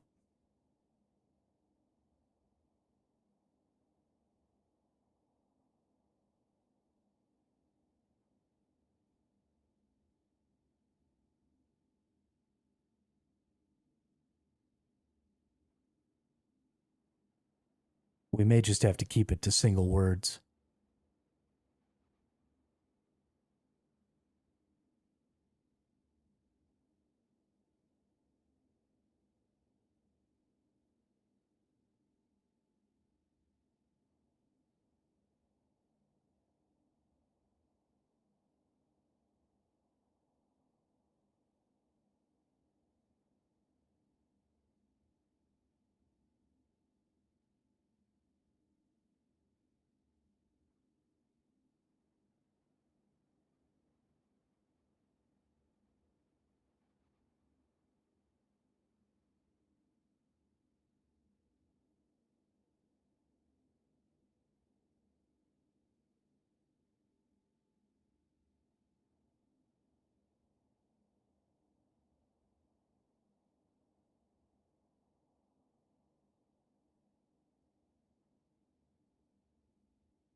Okay.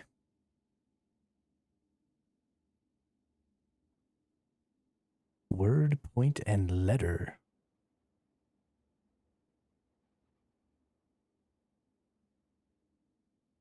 Um, so the way the logic works is it takes the first word from what you say that matches one of the triggers and then removes that word from the trigger list and activates the action. So if you think that you may have hit a trigger, you can't use that word specifically anymore because it gets taken away. So, for example, like you already had the word in that previous sentence, um, as well as point. So neither of those words, if they happen to be the trigger word, would work again. Well, one of them wouldn't because it only removes the first one it catches. So, for example, if you put two of them, like if point and word were both a trigger word, then it would have just removed word and then point would still be viable. But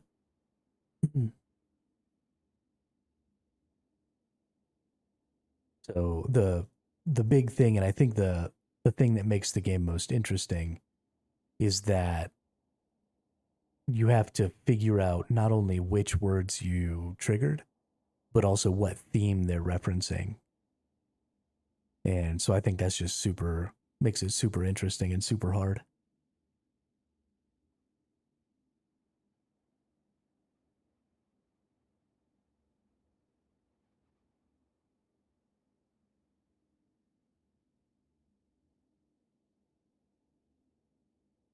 And super dope. Super duper dope.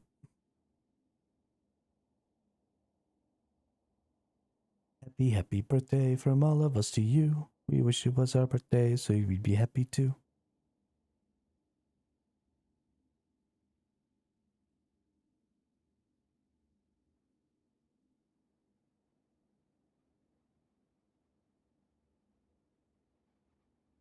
Alrighty. I will see you when you get back.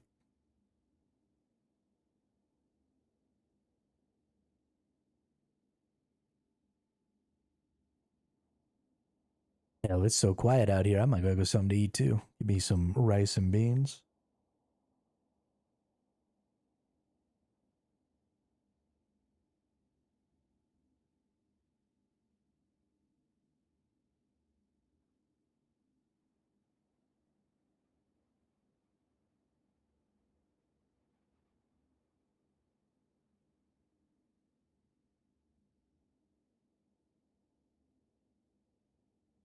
Peanut butter jelly time. Peanut butter jelly time.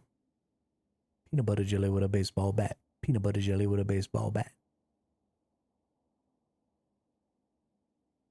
You cannot warp there because natural phenomena are disrupting the ship. Warp drive In fact, I think that's exactly what we're going to do. We're going to go hit this bad boy up, and then we're going to make us a bowl of rice and beans. Get after it.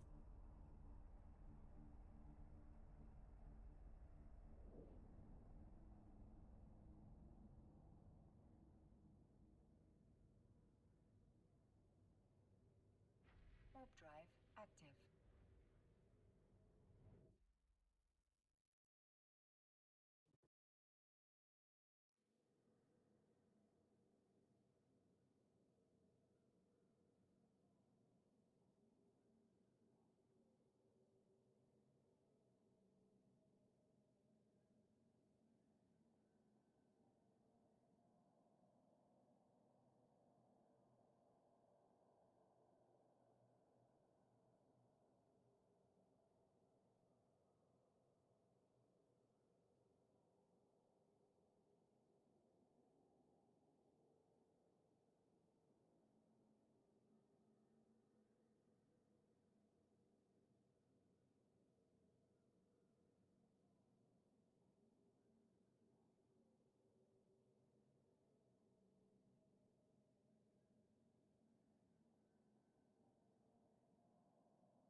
All right, we back.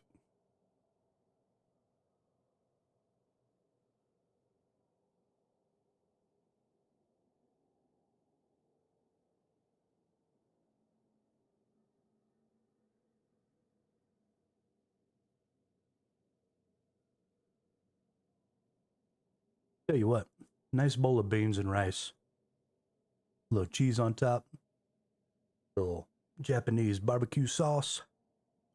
So tasty.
Crushing it.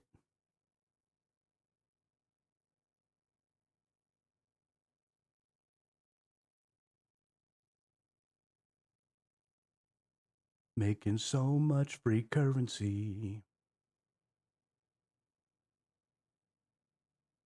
Doing whatever I want.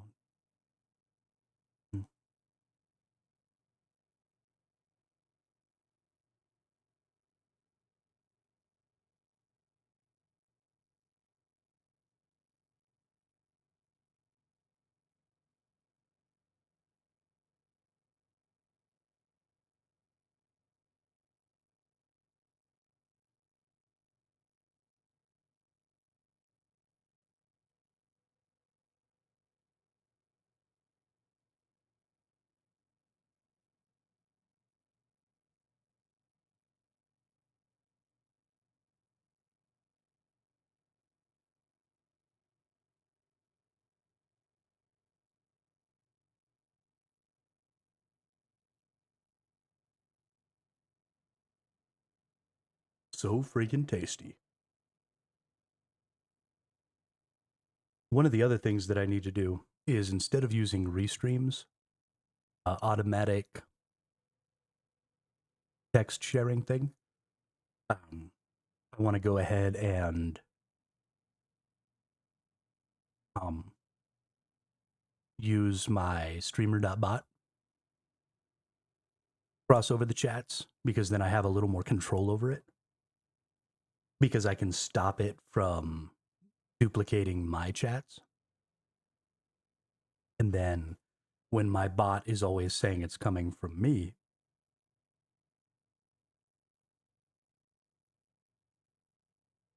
then I can just ignore that, and then I can send those chats to both places. And I think that'll be much better, because right now things are a little wonky when I try and put out information through Restreambot.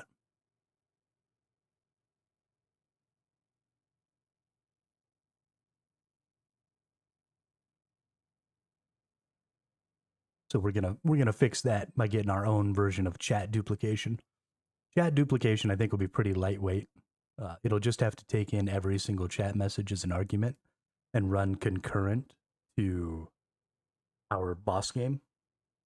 But I don't think that'll be a problem, because it's just going to take it in, read it, and then write it out to the other chat with, the user's name appended to it.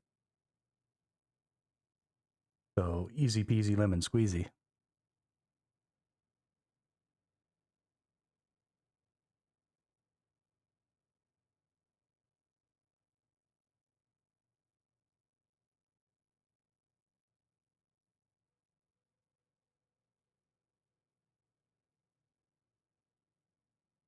But if I can make that happen, if I can keep working on this game, I'm gonna have the coolest stream on the block.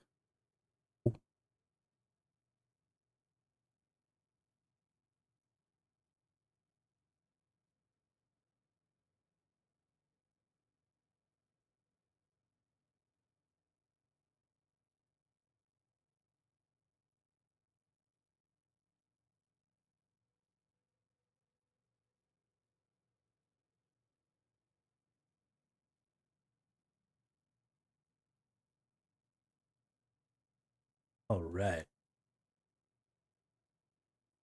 Hmm.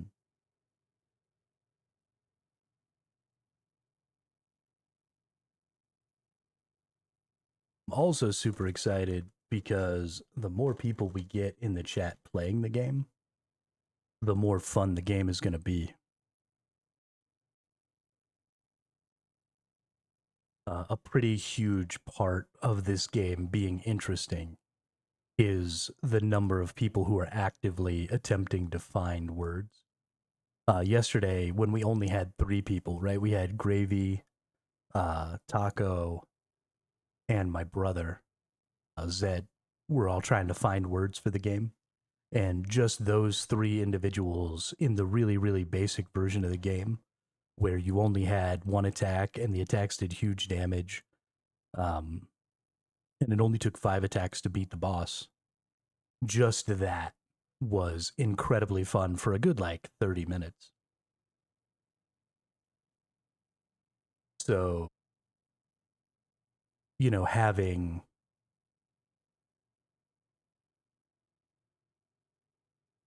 more stuff going on, more chat things happening, I think is going to be really interesting. The other thing that I might do is because the goal is to avoid using words that the boss is going to benefit from, I may actually look into increasing the damage that each of the boss's attacks do pretty substantially. Because, once you trigger one of those attacks, the goal is to try not to trigger it again. So I don't necessarily want it to be a 1-to-1 with the character because I do want the chat to be able to potentially lose.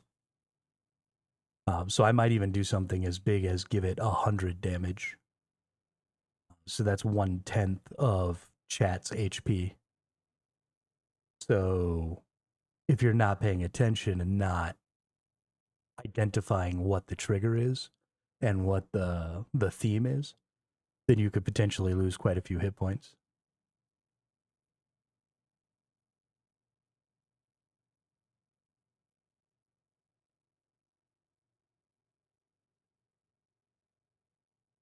And maybe chat will get defeated and then we'll just have to end the stream. That'll be awful and hilarious.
Hey, got that captured. Sorry, I wasn't really paying attention. Whoopsie. Warp drive active. So something I've been thinking about doing is I've been thinking about trying to get into some Dagger Heart. And as a sort of like side hustle, I've been thinking about trying to DM some Dagger Heart, uh, like as a paid DM. I don't really have any experience DMing, so I probably want to like get some sessions under my belt and stuff.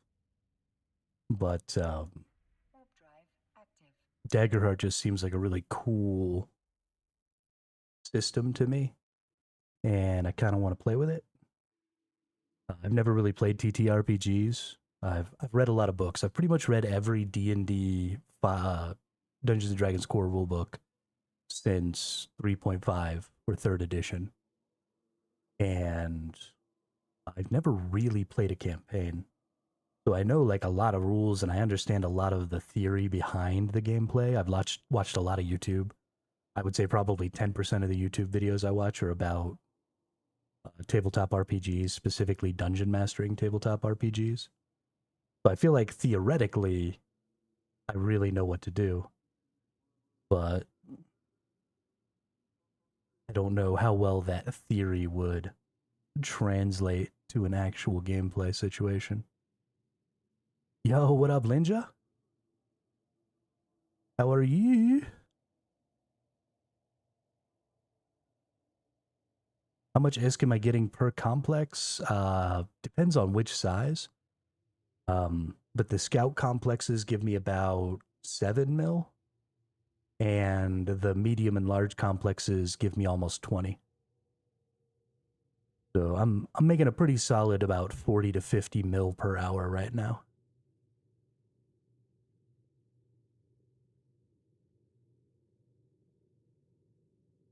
Which, for being as new as I am and this being as easy, yeah, so I will eventually maybe do that. Um, as I'm going through,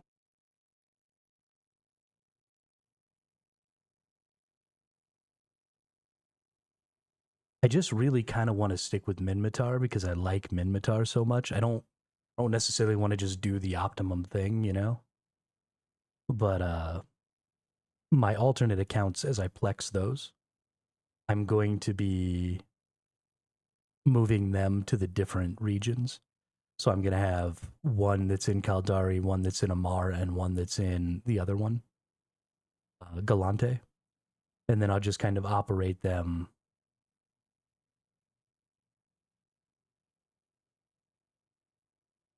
separately.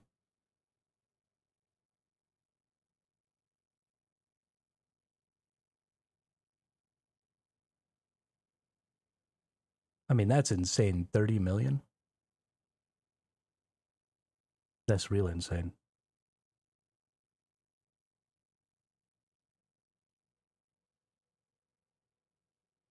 You would also have to kill these enemies, though, right? So I do this on a defensive location. And so I don't have to kill these because these are my allies. So I save quite a bit of focus by not having to attack these enemies at all. So I don't have to really pay attention to what I'm doing, you know? I just kind of sit here, which has been great because I've been programming this boss fight game.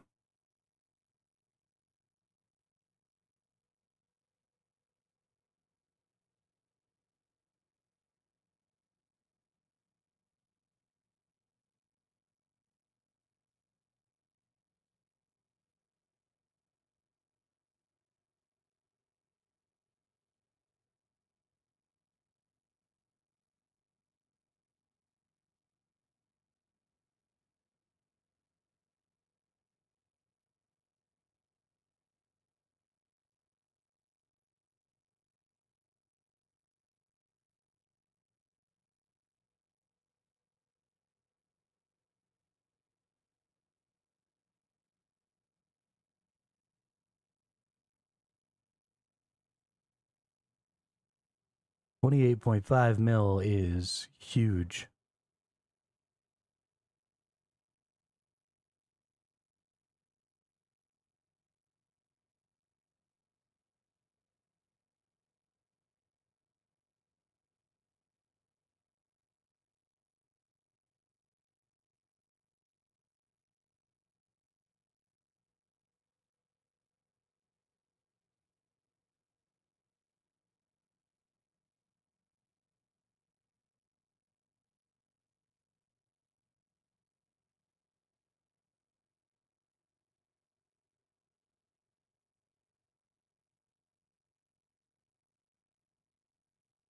Yeah, we'll be getting there. My ultimate goal was to join the Angel Cartel because I want to use their ships and I want to go play in their space because their nullsec region is like right next to where I'm at. And I was wanting to go to the Great Wildlands was kind of the nullsec region that I wanted to live in. So I will probably end up being an Angel Cartel.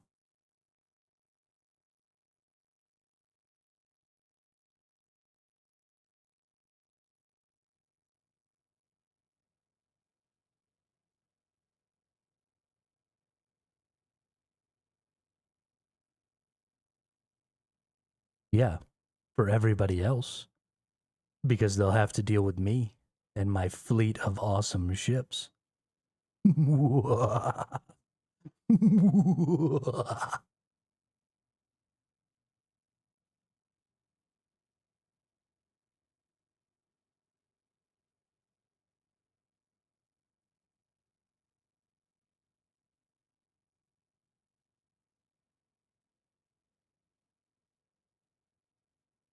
They will be pummeled into the ground like dust ground beneath my boot.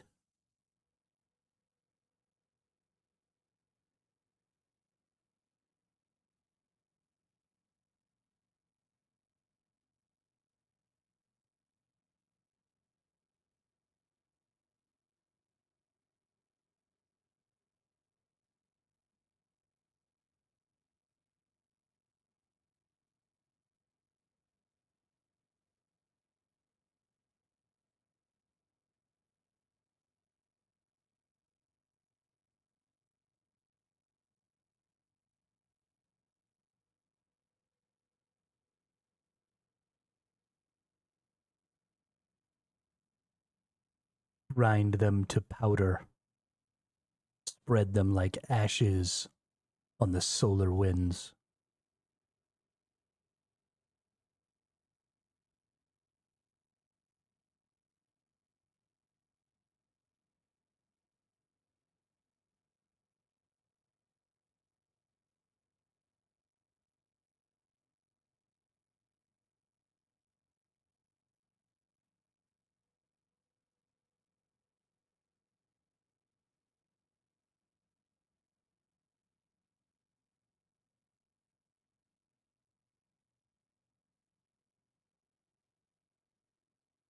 Give a little bit, boom, boom. Give a little bit of your love to me. Give a little bit, boom, boom.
More money, more power.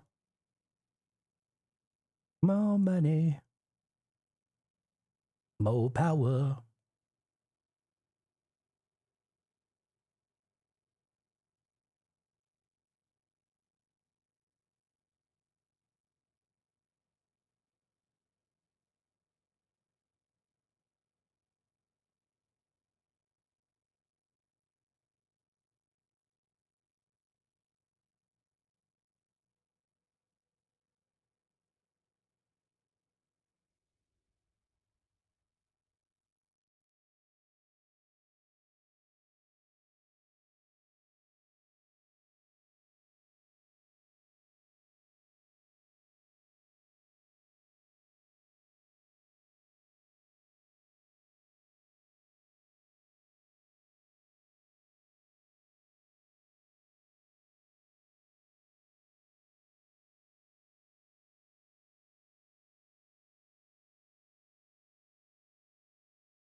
It ain't much, but it's honest work.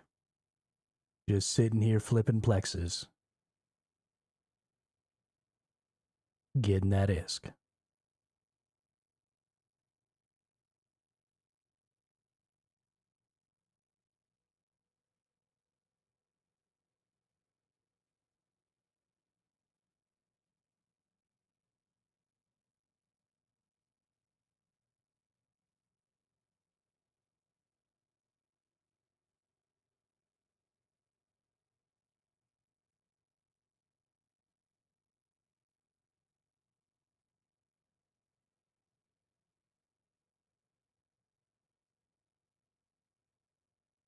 Flying small gank nerd pilot beer pong.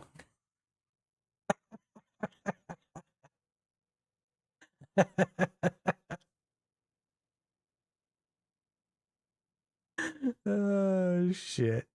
That's funny. Good effort, Gravy. Good effort. Unfortunately,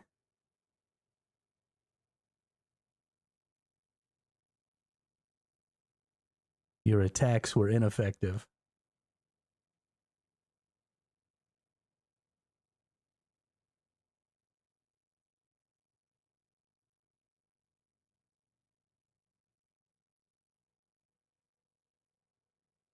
I think that's about the equivalent of bare knuckle brawling in relation to this game. Just randomly throw out a bunch of words.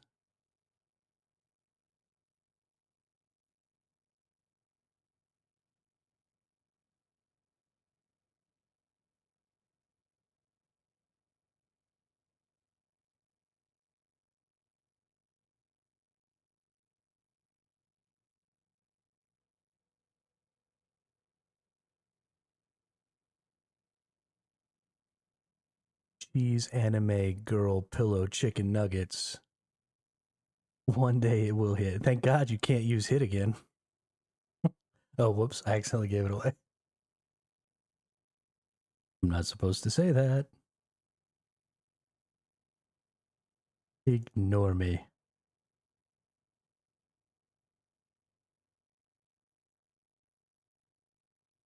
Mm-hmm.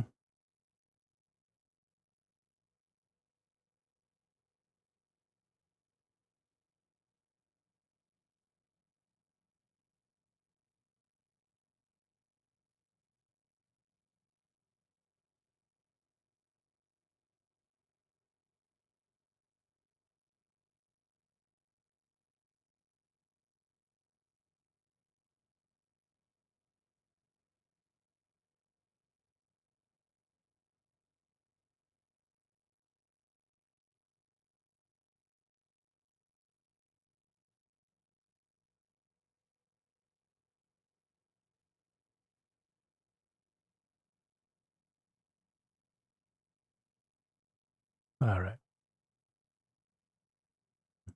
I updated one of the lists that had a bunch of multi-word things. So now they've only got one word, so hopefully it'll work a little better.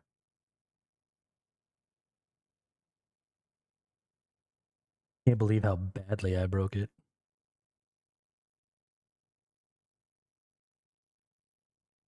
Let's see, what else has... Ah! Get wrecked.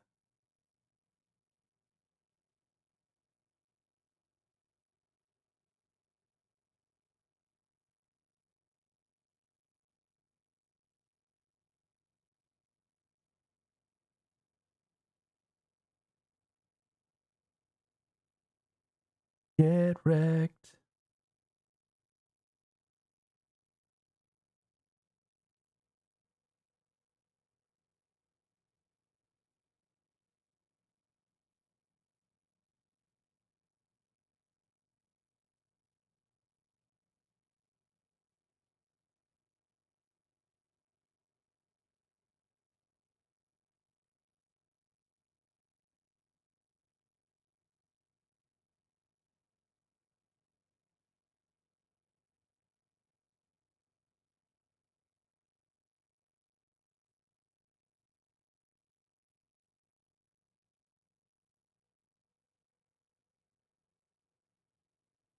Yeah, I know the theme of the boss now. I don't know the theme of the chat. Yeah, I mean the only trigger that you've found for the chat so far is its heal.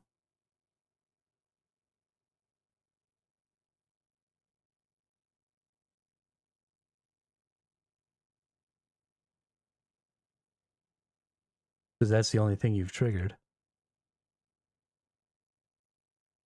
That trigger was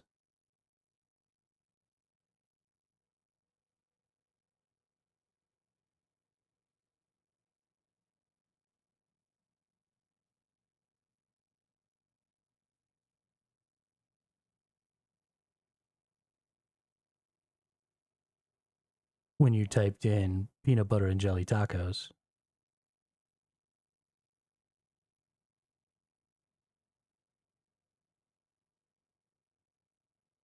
Negative. Each of the attacks has a different theme. Well, that's not true. The two attacks have similar themes, and then the heal has a totally separate theme. And I'll probably keep it that way because it's attack, strong attack. And then there will probably be like some different types of heals. And then there will probably be Warp drive active. like some different types of support skills and stuff later on. And so I'll try and keep like the support skills in similar themes. I'll try and keep the attack skills in different themes. Won't be able to find it today. Am sleepy. That's fine. It's not all on you, Gravy. It's a group effort. I appreciate that you come and specifically put the effort in to do some testing and stuff, though, with me. And help me identify when I've Drive active. made mistakes and stuff like that. Like now the damages actually work.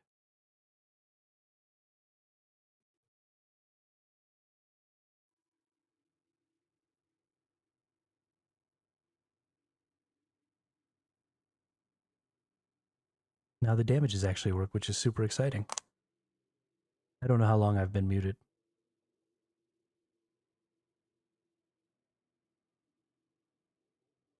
I fucked up again. But yeah. Yeah, I'm super grateful for the help testing the system. Without you coming over here to break shit and try shit, I would not be as far along as I am right now.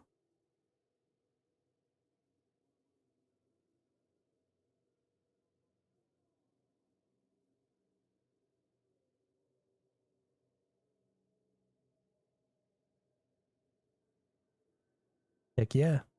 Good night. Maybe by tomorrow I'll have animations even. Who knows?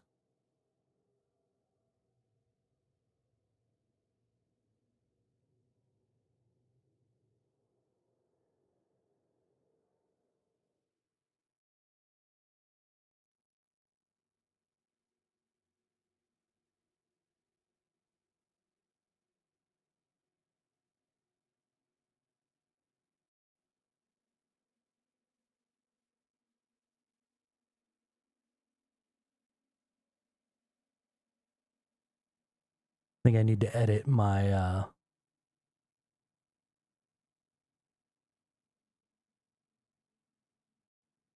my title here.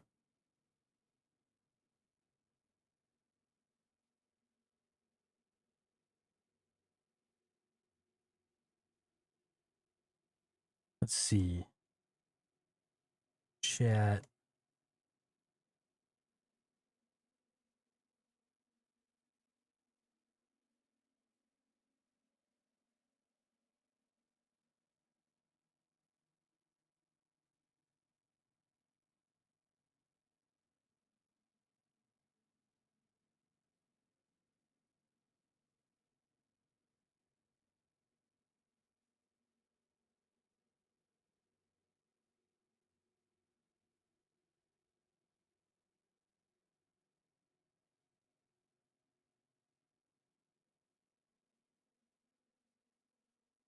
Let's see if we can't drum up some new peeps.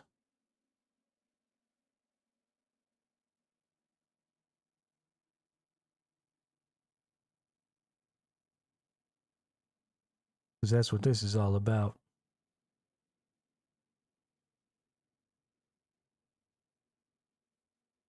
Getting more peeps into chat.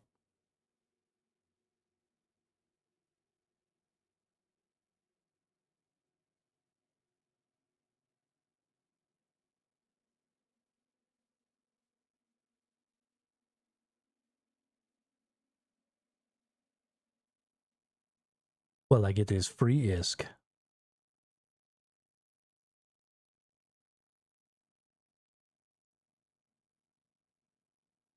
Do you want my love? I honestly don't know if I have it in me to stop making new accounts. Like, I wonder how many accounts I could run at one time before my brain exploded. Because, I mean, these things only have to sit out here for 10 minutes. I feel like I could easily do 8, maybe 10. 1 minute per account to move it to the place it needs to go to start another site.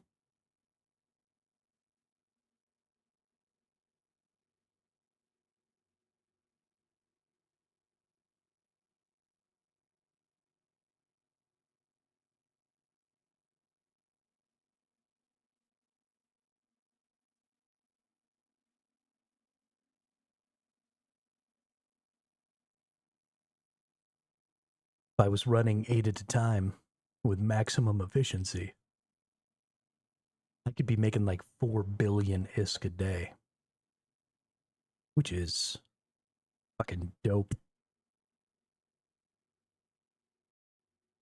I would love to make 4 billion ISK a day.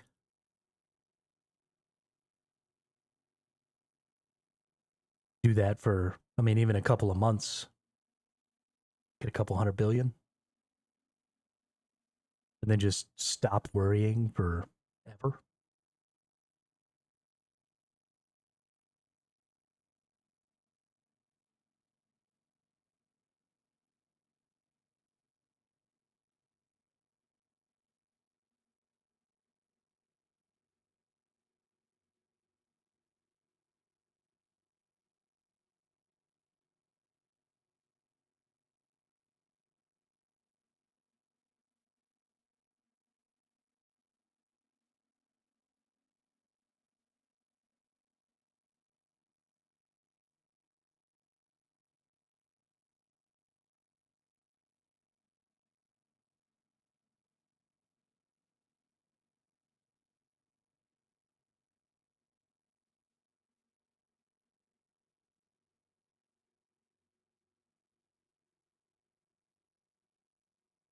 I also now understand how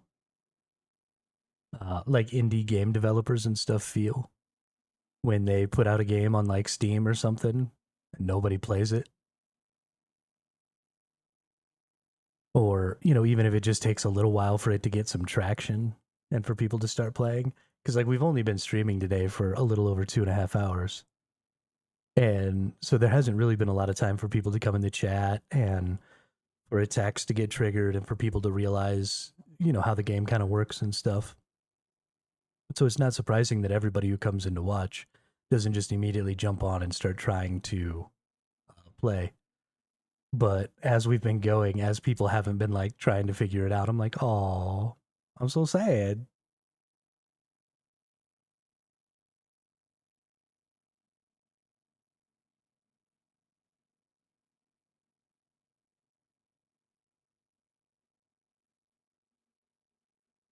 But it's all right. We'll get there. We'll get some people in who are excited about it, want to try it out. It'll be infectious. Everybody will start playing. It'll be exciting. It'll be real exciting.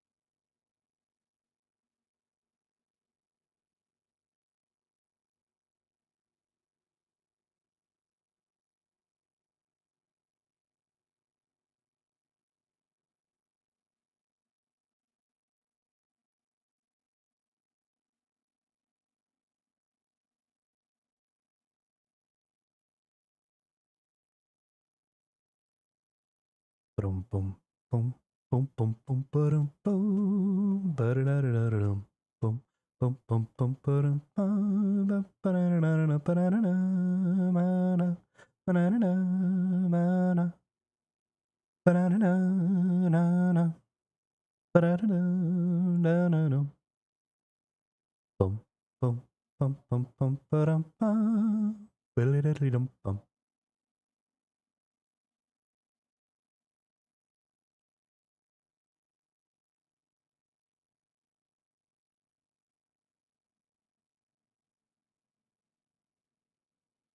I have way too much freaking energy right now, though. Holy crap on a cracker. I haven't felt this awake, this jazzed up in a long time. I am feeling crazy right now. Nice to be excited about something.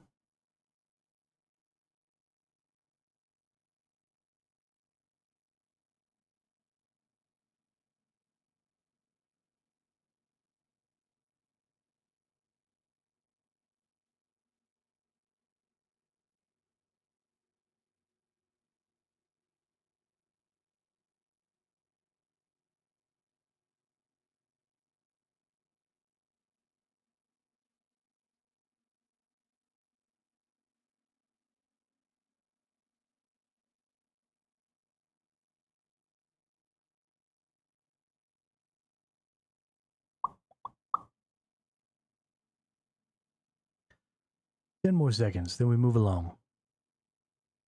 Moving right along. We're about to get all of the sites in this zone. We're going to have to move to another zone.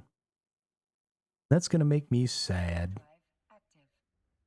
I like this zone. It's been very good to me. I'm getting all the points.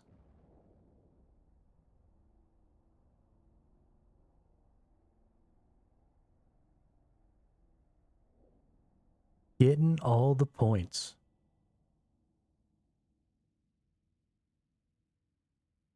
Warp drive active.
We're about to have 2 million LP, which is at or a little above 1.5 billion ISK. We already have 105 plex plus another 179k or 179 million ISK. So together we'll be a little over 2 billion already once we get this LP sold. So we're actually getting to a point where plexing our account is not out of the question. 1.5 mil should take us to about 350 plex once we buy all the plex with it. And then we'll just need another 1.5, not even.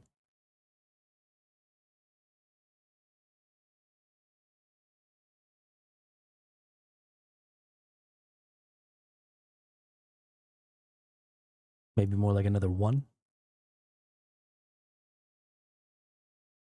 We'll be good to go.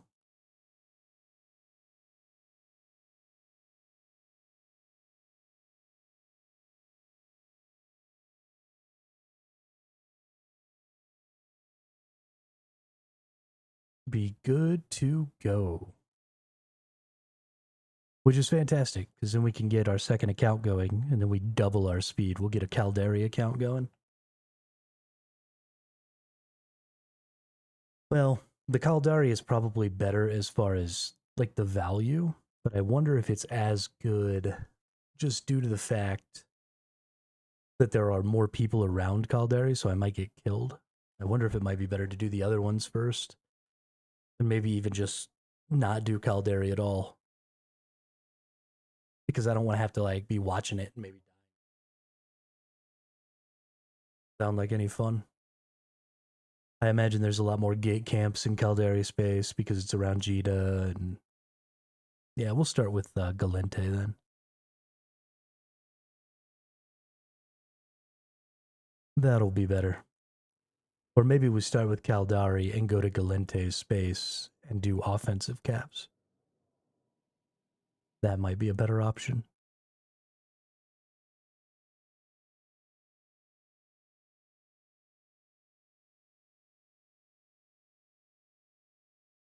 Just because there's fewer folks around that way. Maybe. I hope. C'est possible?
Infomorph psychology.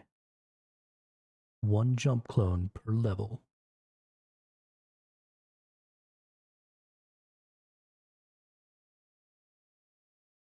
Interesting.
Hello, darkness, my old friend.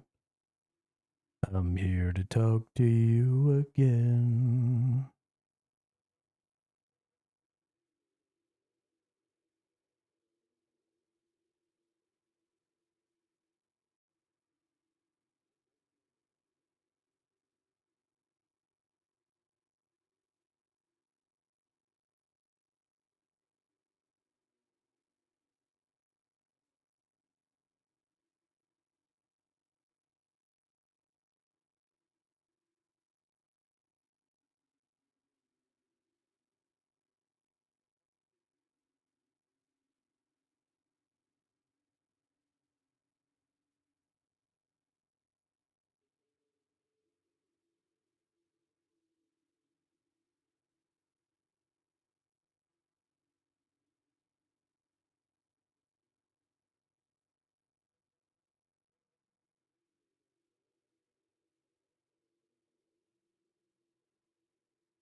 Pump up the volume, pump up the volume, pump up the volume, dance.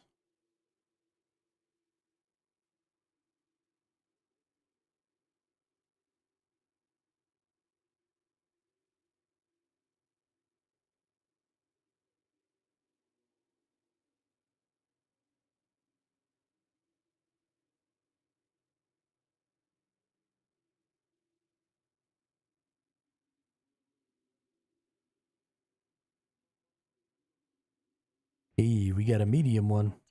Good deal. Medium ones are probably my favorites because they don't allow the battleships, but they still give pretty similar LP, usually within like 3 to 5,000 of what the large ones give.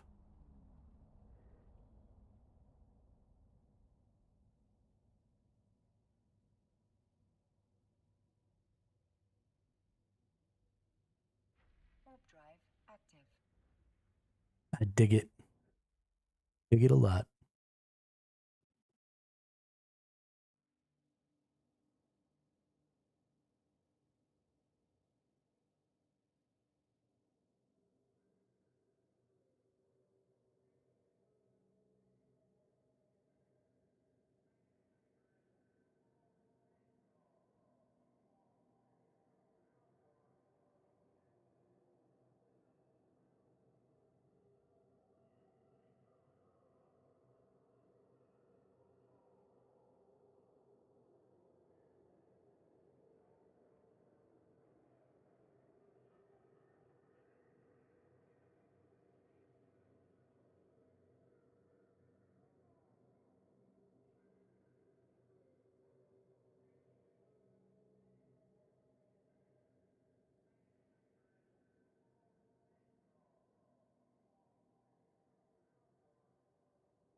I wonder what the most passive, I guess, planetary industry is probably the most passive way you can earn currency in.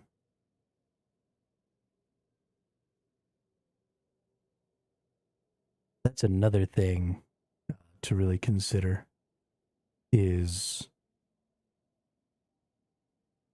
looking into my planetary industry.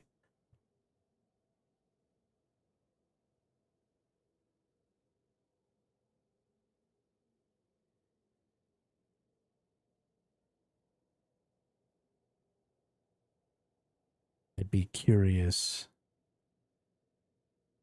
how much of my 3 million skill points I need to max out what I can get in a tier 1 or in a high-sec system.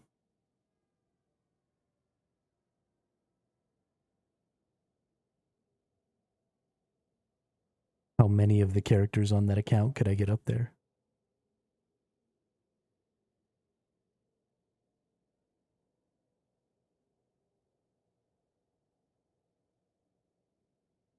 Because that's one of those almost infinitely scaling things. I mean, it takes a little bit of time every day, but if you've got it all happening kind of right around in the same area, all of your accounts are just right there.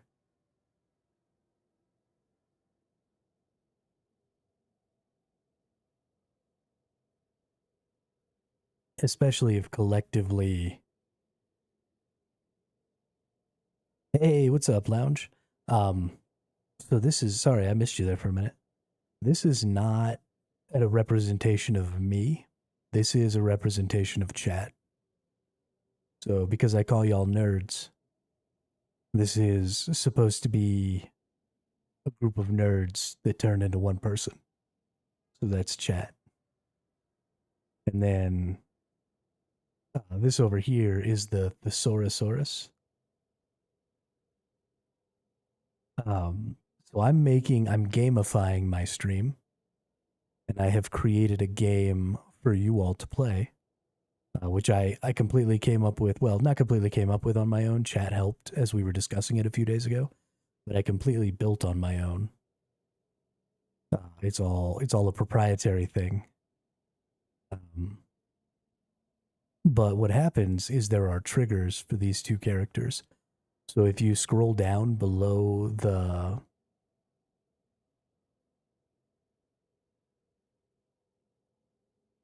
the stream, you'll see there are a couple of cards down in my descriptions that explain to you the rules by which the attacks for the Thesaurusaurus and chat will activate.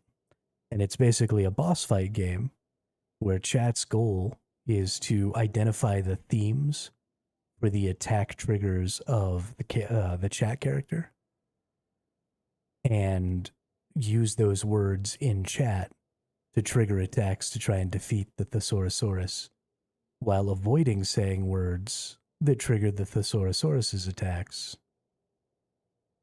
because then the Thesaurusaurus will attack chat, and eventually, if the Thesaurusaurus defeats chat, then the stream is over.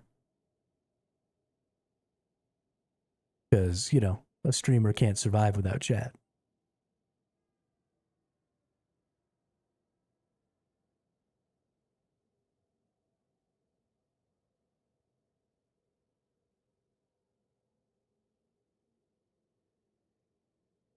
So there are a total of 210 words right now that have the potential to trigger one of the 6 available actions.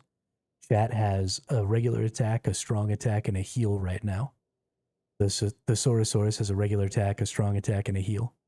So between those 6 different actions, there are 210 words that could possibly trigger one of them.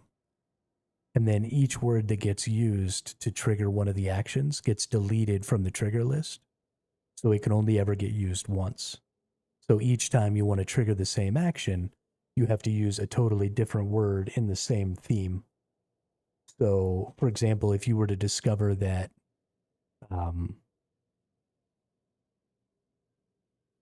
types of fruit was one of the triggers for the chat actions. And you use like the word apple, and that happened to trigger it. Then apple could never be used again to trigger that action again. So you'd have to think of other types of fruit like pineapples and shit to keep using that same action over. So it's about using your brain to try and identify what the theme is. And then when you're just regularly chatting, and it'll be way more active when there are more people actively chatting, because there'll be people talking about lots of different topics, and there'll be a real potential for people to accidentally trigger the boss's attacks because they're not being careful about what they're saying. And so the boss will end up attacking a lot more, and there'll just be a lot more stuff happening. Right now, it doesn't really have any animations, and it's in a pretty minimum viable product state right now, but it's only taken me 2 days to get it this far, and it works really well, and it's very scalable. I'm going to make new bosses, so we're not always fighting the same boss, and I'm going to give them all new gimmicks so that their themes and stuff are a little different. And yeah, we're just going to gamify the stream. So especially because I play Eve right now, which is a really, really passive game, it'll give chat something to do while we're just kind of sitting here watching timers go down. But take a stab at it. Try and come up with some words. Or, you know, just talk in chat or whatever. The more you talk, the more chance you have to accidentally trigger something. And then maybe you can figure out what the theme is, and maybe you can defeat the boss.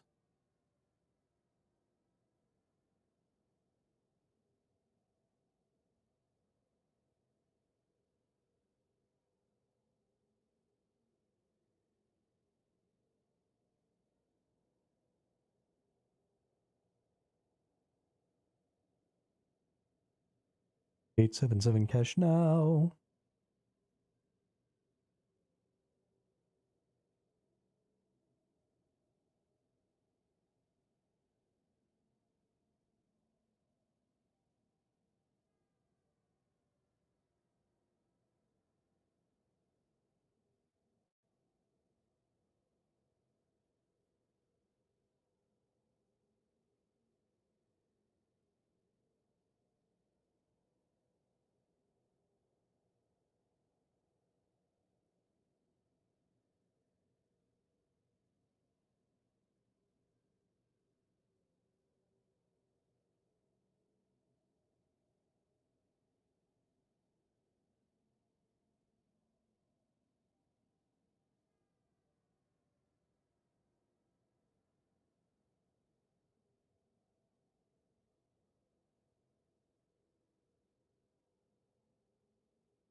But the name, actually, I don't know if you've ever been here, Lounge, when Wheatspin was here.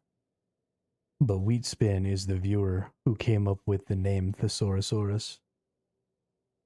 Because we were just sitting here talking a day before yesterday. Nope, 2 days ago. Yeah. We were just sitting here talking about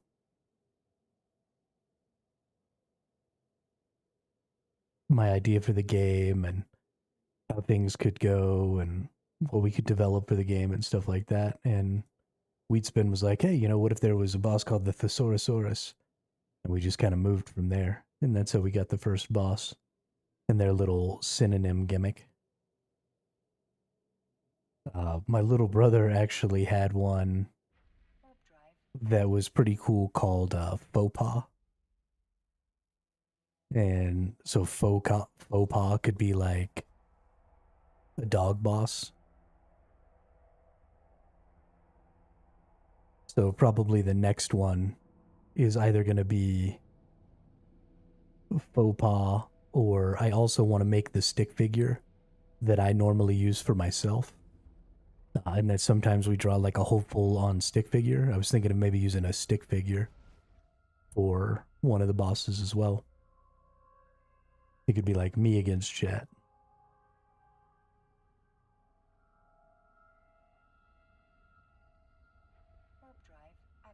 I also want to get my streamer buddy, Zero Gravy. He has a PNG tuber that he uses for his streams. And so I'm going to steal um, um, I need to figure out what the mechanic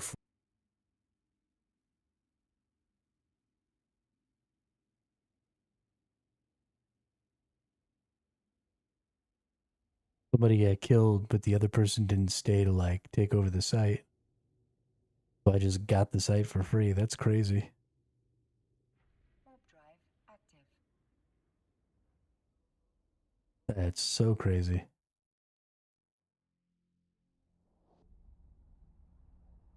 That was the freest currency I ever got in my whole life.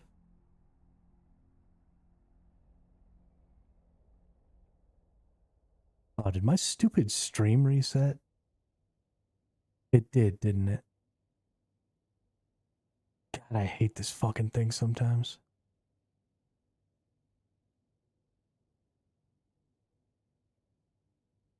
Why? Why do you do this to me?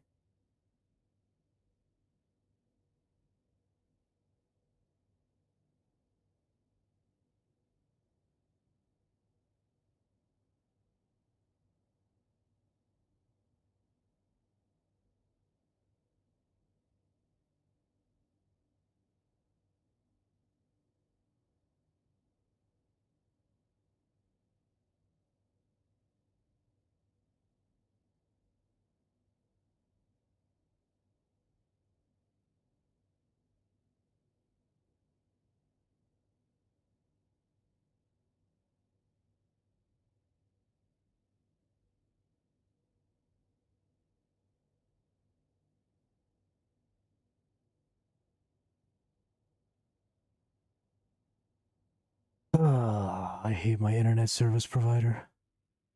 What a pile of garbage. Warp drive active.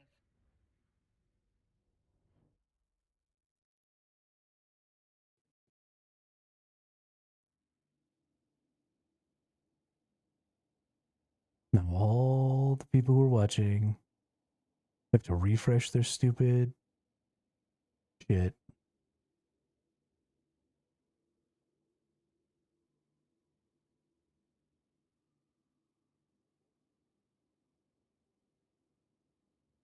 I don't like it when things don't go right. It upsets me.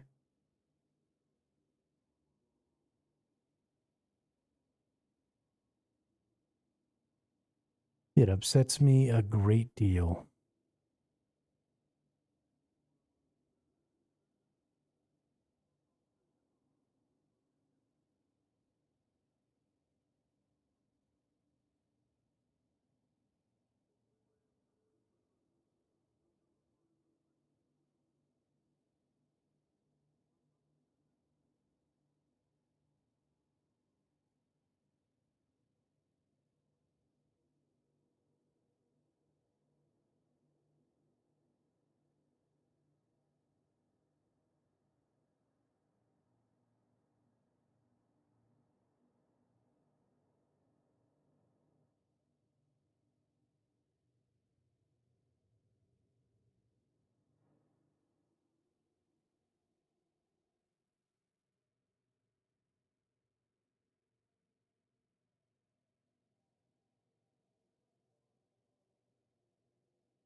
All right, we're just going to let this sit for a second. I got to go use the restroom real quick. I'll be right back.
Oh ho.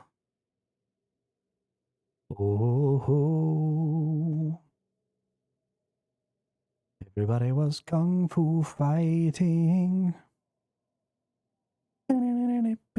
Those kicks were fast as lightning. In fact, it was a little bit frightening. And they did it with expert timing. Ooh, there's a large dark ochre and gneiss deposit in this sector of space.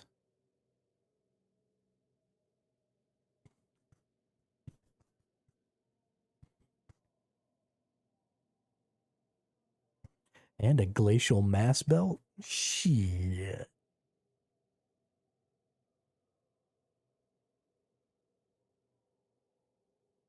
Wish I had a mining rig.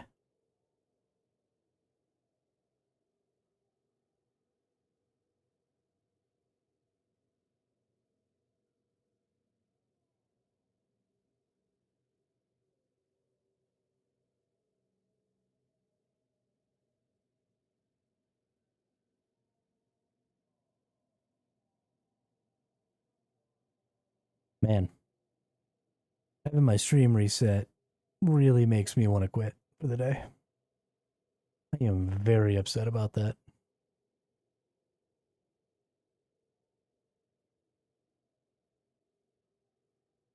Very, very, very.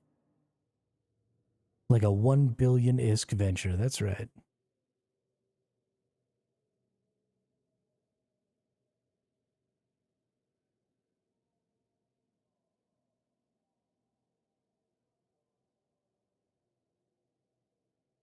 Honestly, with as easy as it is to get currency doing this faction war stuff, I mean, if I sold all of these LP that I've got, I'd have enough. I could go buy a billion ISK venture right now. Go fly that bitch around. I mean, I'm not gonna do that because I'm trying to flex a bunch of accounts, but get a billion ISK every 2 days.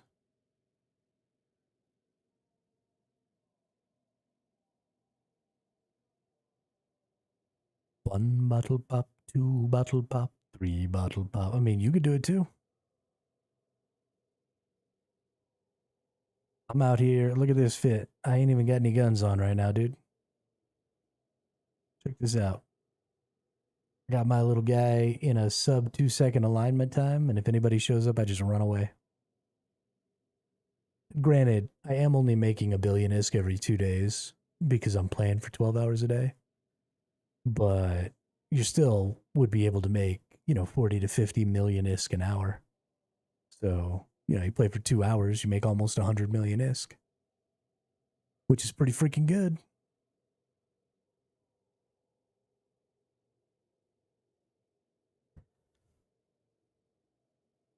And you could pretty much die as many times as you want because this is only a 2 million ISK fit.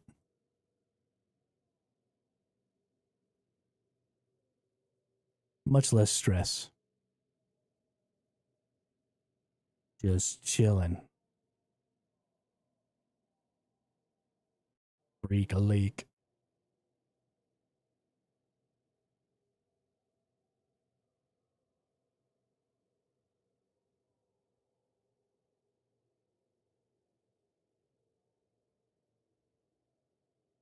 It is pretty freaking boring, but that's okay.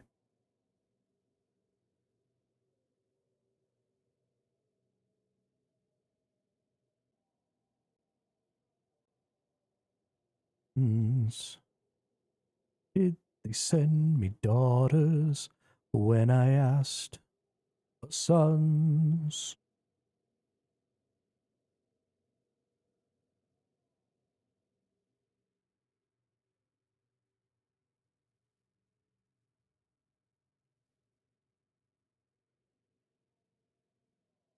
I'm gonna back to vintage story while I hijack mine now. Nice. Is Vintage Story that Minecraft-like game? Is that a little more story-driven, but same art style and stuff as Minecraft? Yeah. Cool, cool, cool, cool. Yeah, I've never played that one. Never played that one.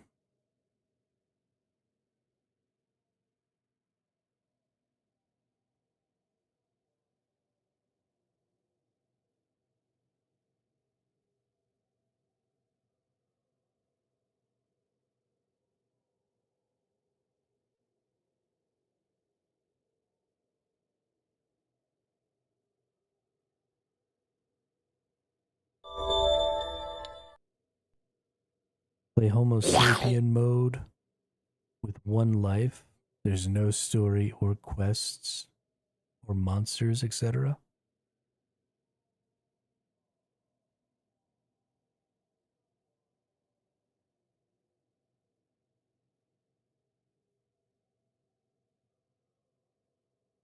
Oh no.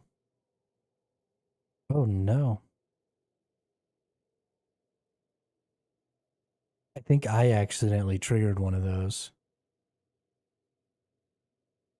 But the boss healed for 10 and then attacked for 10.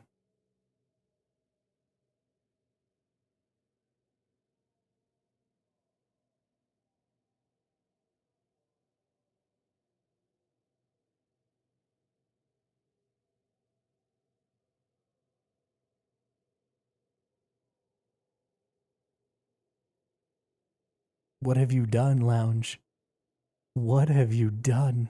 Oh my gosh, did my stream reset again?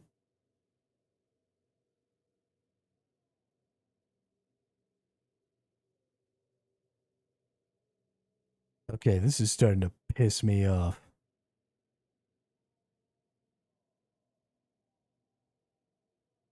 What is going on?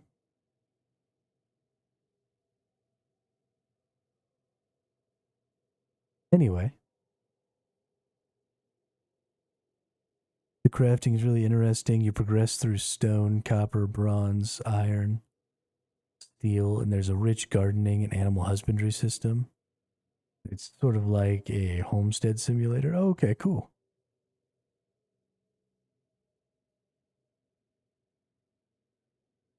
Is there really crafting though, or is it just a menu where you smash resources together and then automatically the thing pops out? Because I don't believe that any game has ever actually made a crafting system.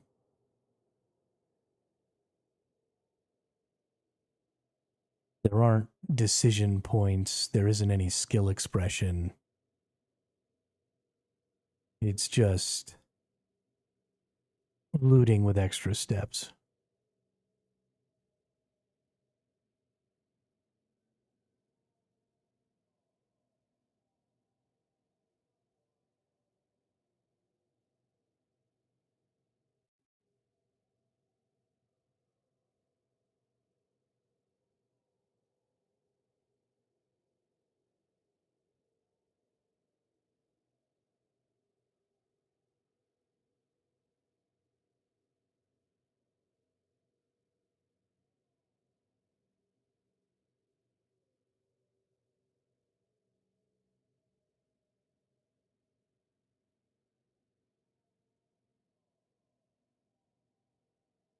It is slightly more than a menu system. Snap your stone tool heads out, then use the menu to combine them. Need to place certain blocks certain ways, etc. It is an improvement over Minecraft's crafting system menu. I don't know. I mean, if it was like a legitimate puzzle, then that'd be cool. But it sounds like it's a really half-baked puzzle. And again, there's no skill expression in that, right? You need a little knowledge of where the pieces are supposed to go, but that's just a knowledge check, not a player skill check. Doesn't really add any gameplay value to the game.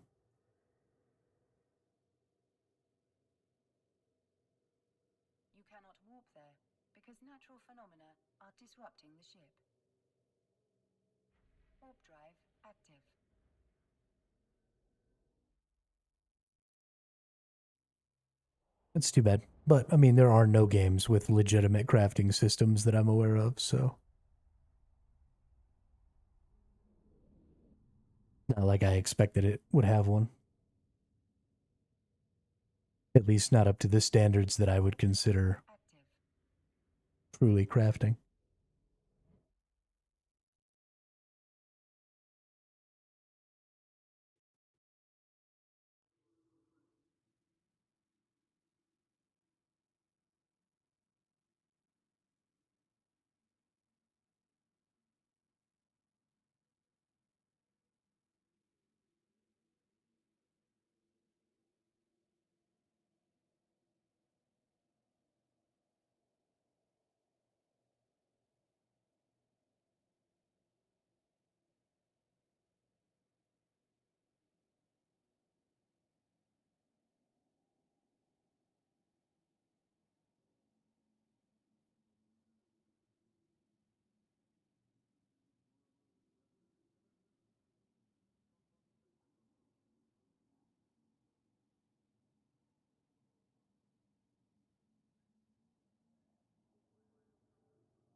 Oh shit.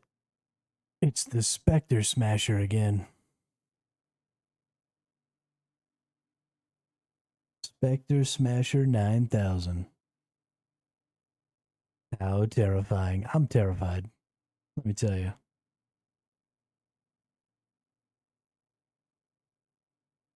When it comes to things I'm scared of, Spectre Smasher definitely right at the top of the list.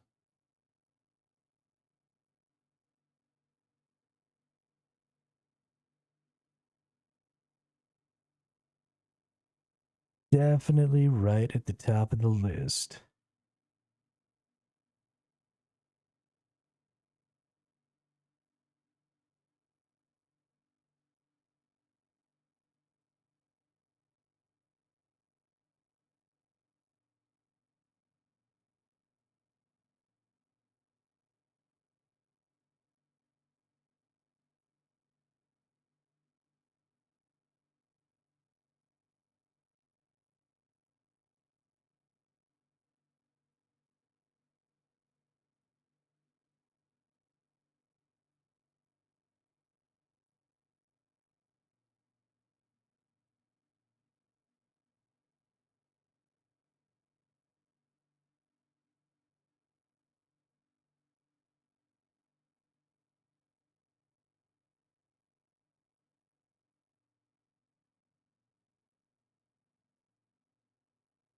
Make a bronze pick, for instance. You need to make a mold out of clay. Fire that mold in a pit along with a clay crucible. Put copper and tin ore in the crucible. Heat the crucible over a fire with charcoal, which you also have to make by smoldering wood in a pit. Pour the molten bronze into the mold, then combine the bronze pick head with a stick in the menu system. That's pretty in depth.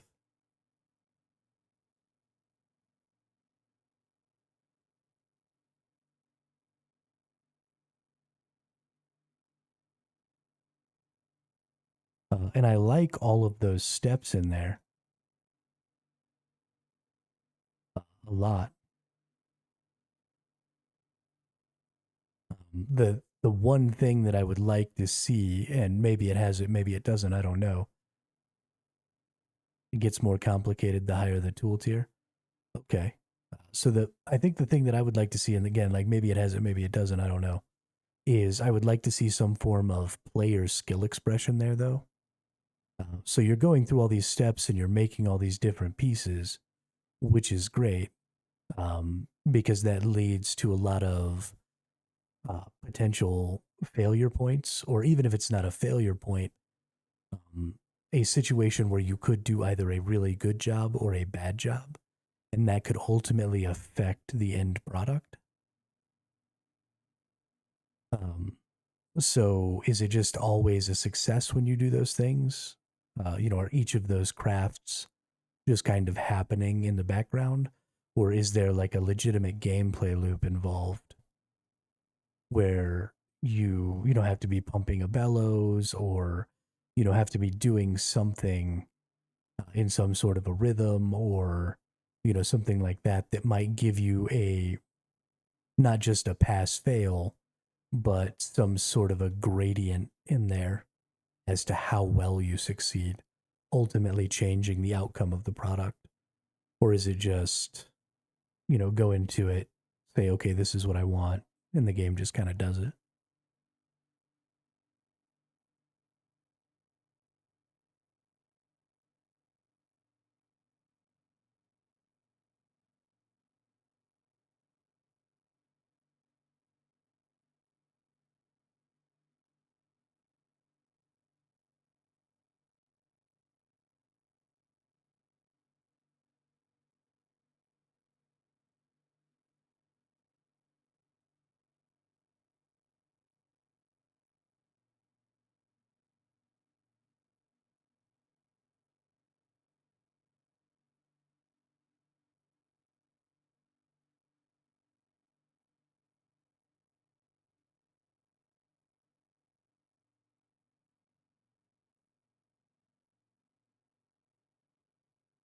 Definitely not as skill based as you were saying, just a bit more realistic than combine stuff in menu, make new thing.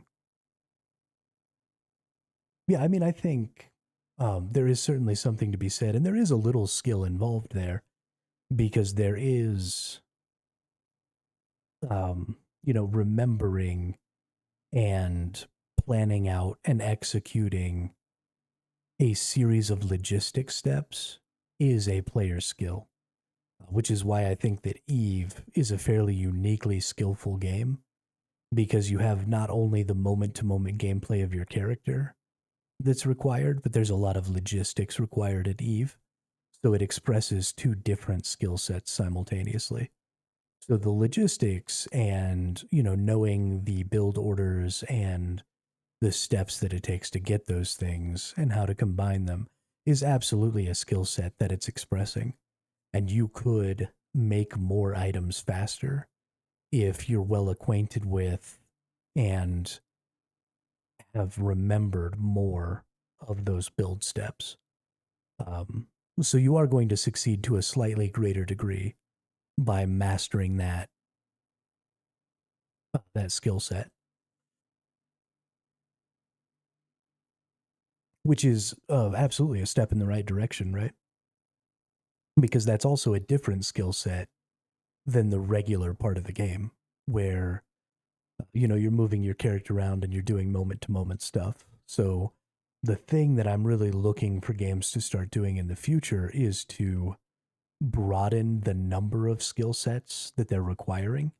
So, you've got logistics, you've got moment to moment gameplay and movement, you've got um, deck building, you've got uh, puzzling, you've got logic, you've got, all of these different skill sets that players have.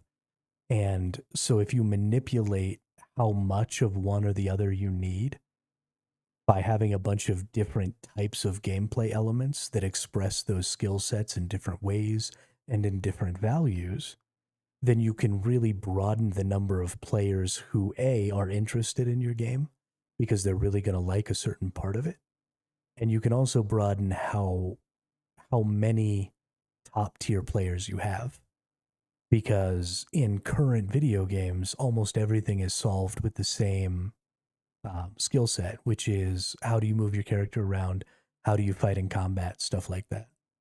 And when everything is solved with the same skill set and the same um, the same sliders on the value of the different skills within that skill set, then the person who's the best at just that one skill set becomes the best at everything in the game.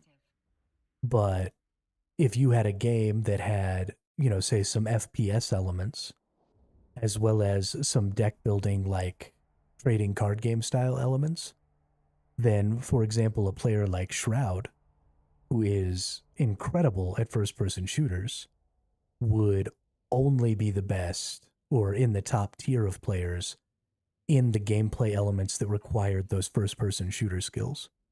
But then in the parts of the game that required those deck building and like card game style skills, Shroud wouldn't even probably be in the top 20% because he's not a card player. He doesn't do the deck building. He doesn't, play those types of games very often.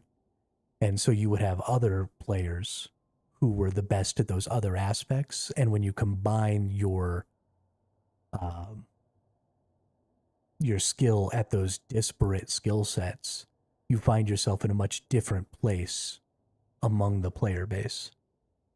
And so it's not so easy to identify yourself as like a bad player because, you may be bad at some things and good at others. And so it's really going to balance it out. It's going to make players feel more valuable just based on the things that they're good at. It's going to make more players feel more valuable. And I just think it would ultimately grow MMO games to a much larger size, or video games in general to a much larger player base. Specifically, this is mostly about MMOs, because that's primarily what I care about. But just the broader they make that stuff, I think ultimately the better off games will be.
think we need more words to be triggers.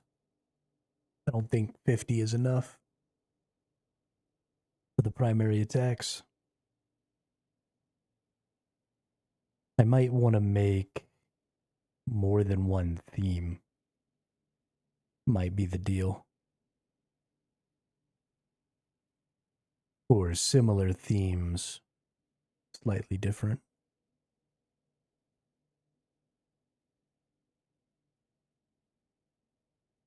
I guess it'll ultimately depend on how many people are saying how many things in chat.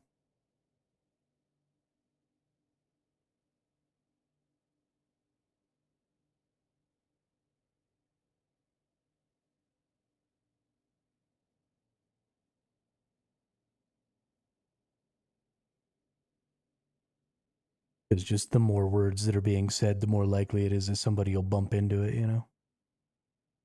I don't know.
We almost did 2 million. That's what's up.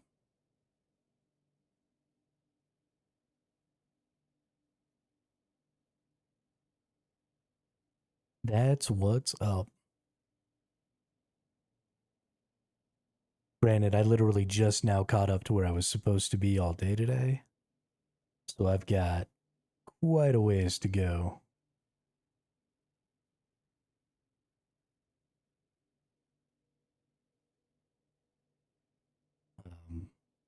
But that's just because I've been spending quite a bit of time working on this game. And it has put me behind. So hopefully in the next couple of days I can catch up a little bit. I already had 100 and something ISK. I already had like this. Well, I guess I had about 100. I already had 100 ISK. 75 something. I don't know. I already had some ISK. So I was kind of starting off at an advantage, which means I'm actually probably not behind. But if I can catch up to where I need to be, then we'll be in really good shape. Although I don't know how long I'm going to be able to stay awake today. Normally I'm up until 5 or 6. Last night I stayed up until 8. And then I woke up early this morning. Well, not this morning, this afternoon. So I might be going to sleep like right after stream today. knows?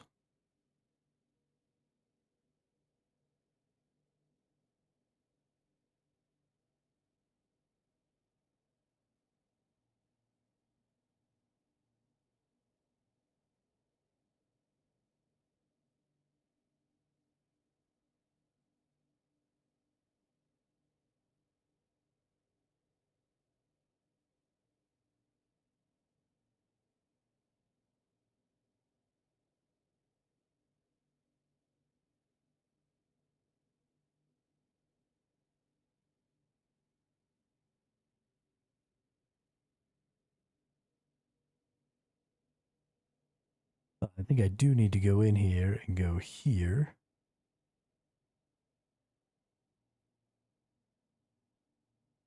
And then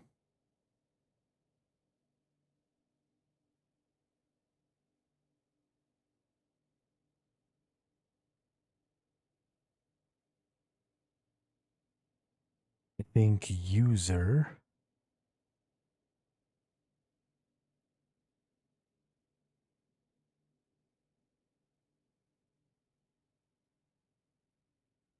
Let's do logic. Let's do another if else. We'll do if user equals survival hermit, break. Hopefully that'll keep my YouTube chats from triggering the bot. And then we also need one more if user.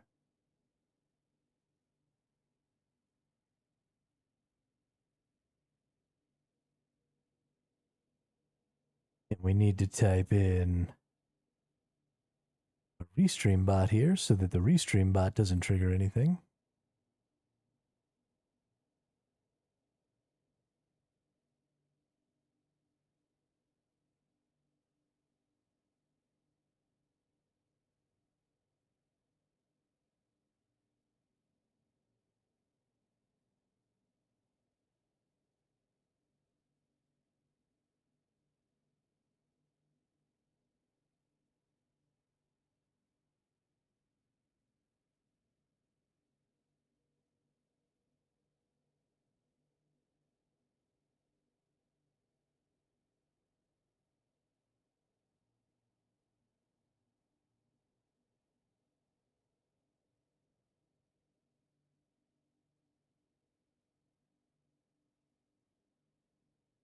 And what does that look like over on YouTube, actually?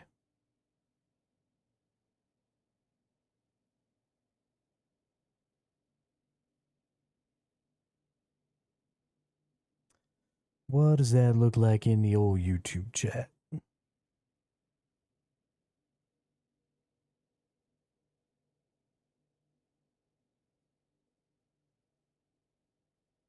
Yeah, it's got a space in there too.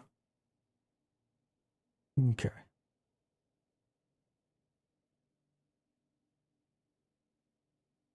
That's a lot of if statements at the start of that. I don't think I like that. We'll have to figure something else out.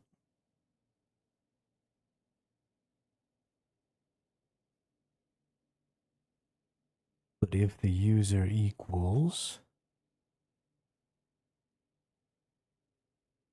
that right there, then we'll also break.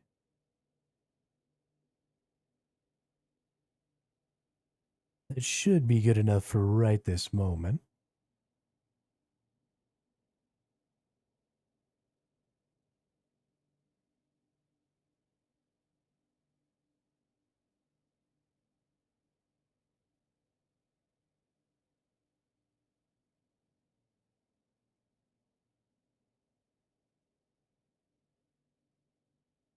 Hopefully.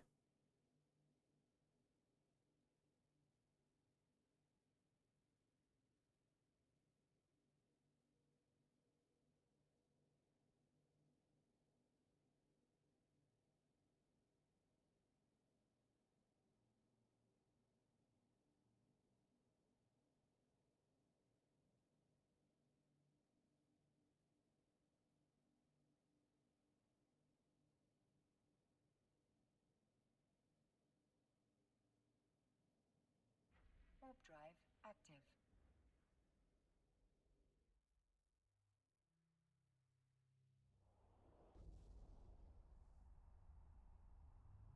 Somebody else was out here in a pretty quick ship, too. They aligned real fast.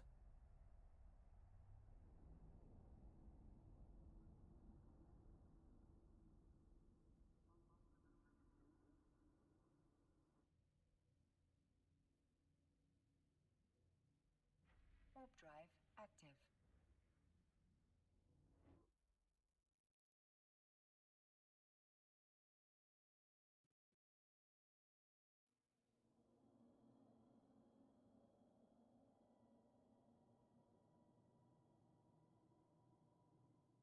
$26K for that one. That's nice. Big monkey brain soft puzzle head.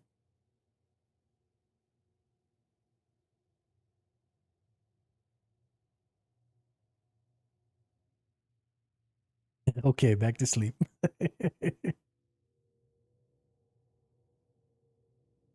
Goofy ass motherfucker.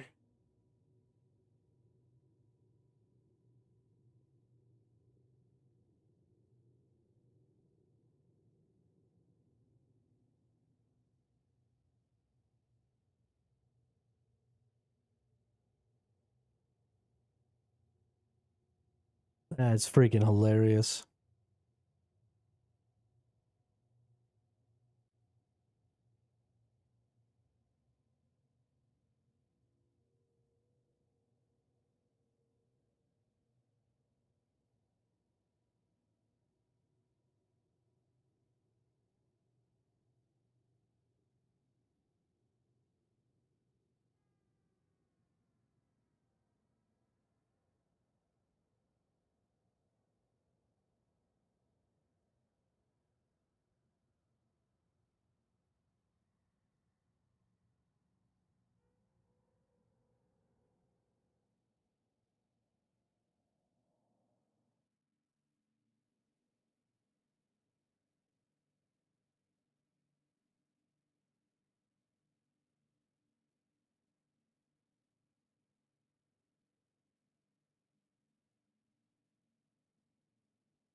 Speaking of sleep, I just dozed off a little bit.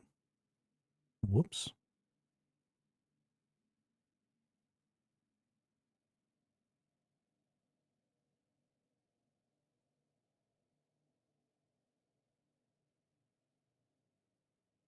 Gloria.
End of videos are. It seems like every time I end of videos are. It seems like every time I go to Reddit or anything like that. Fudging Twitch stream. What is going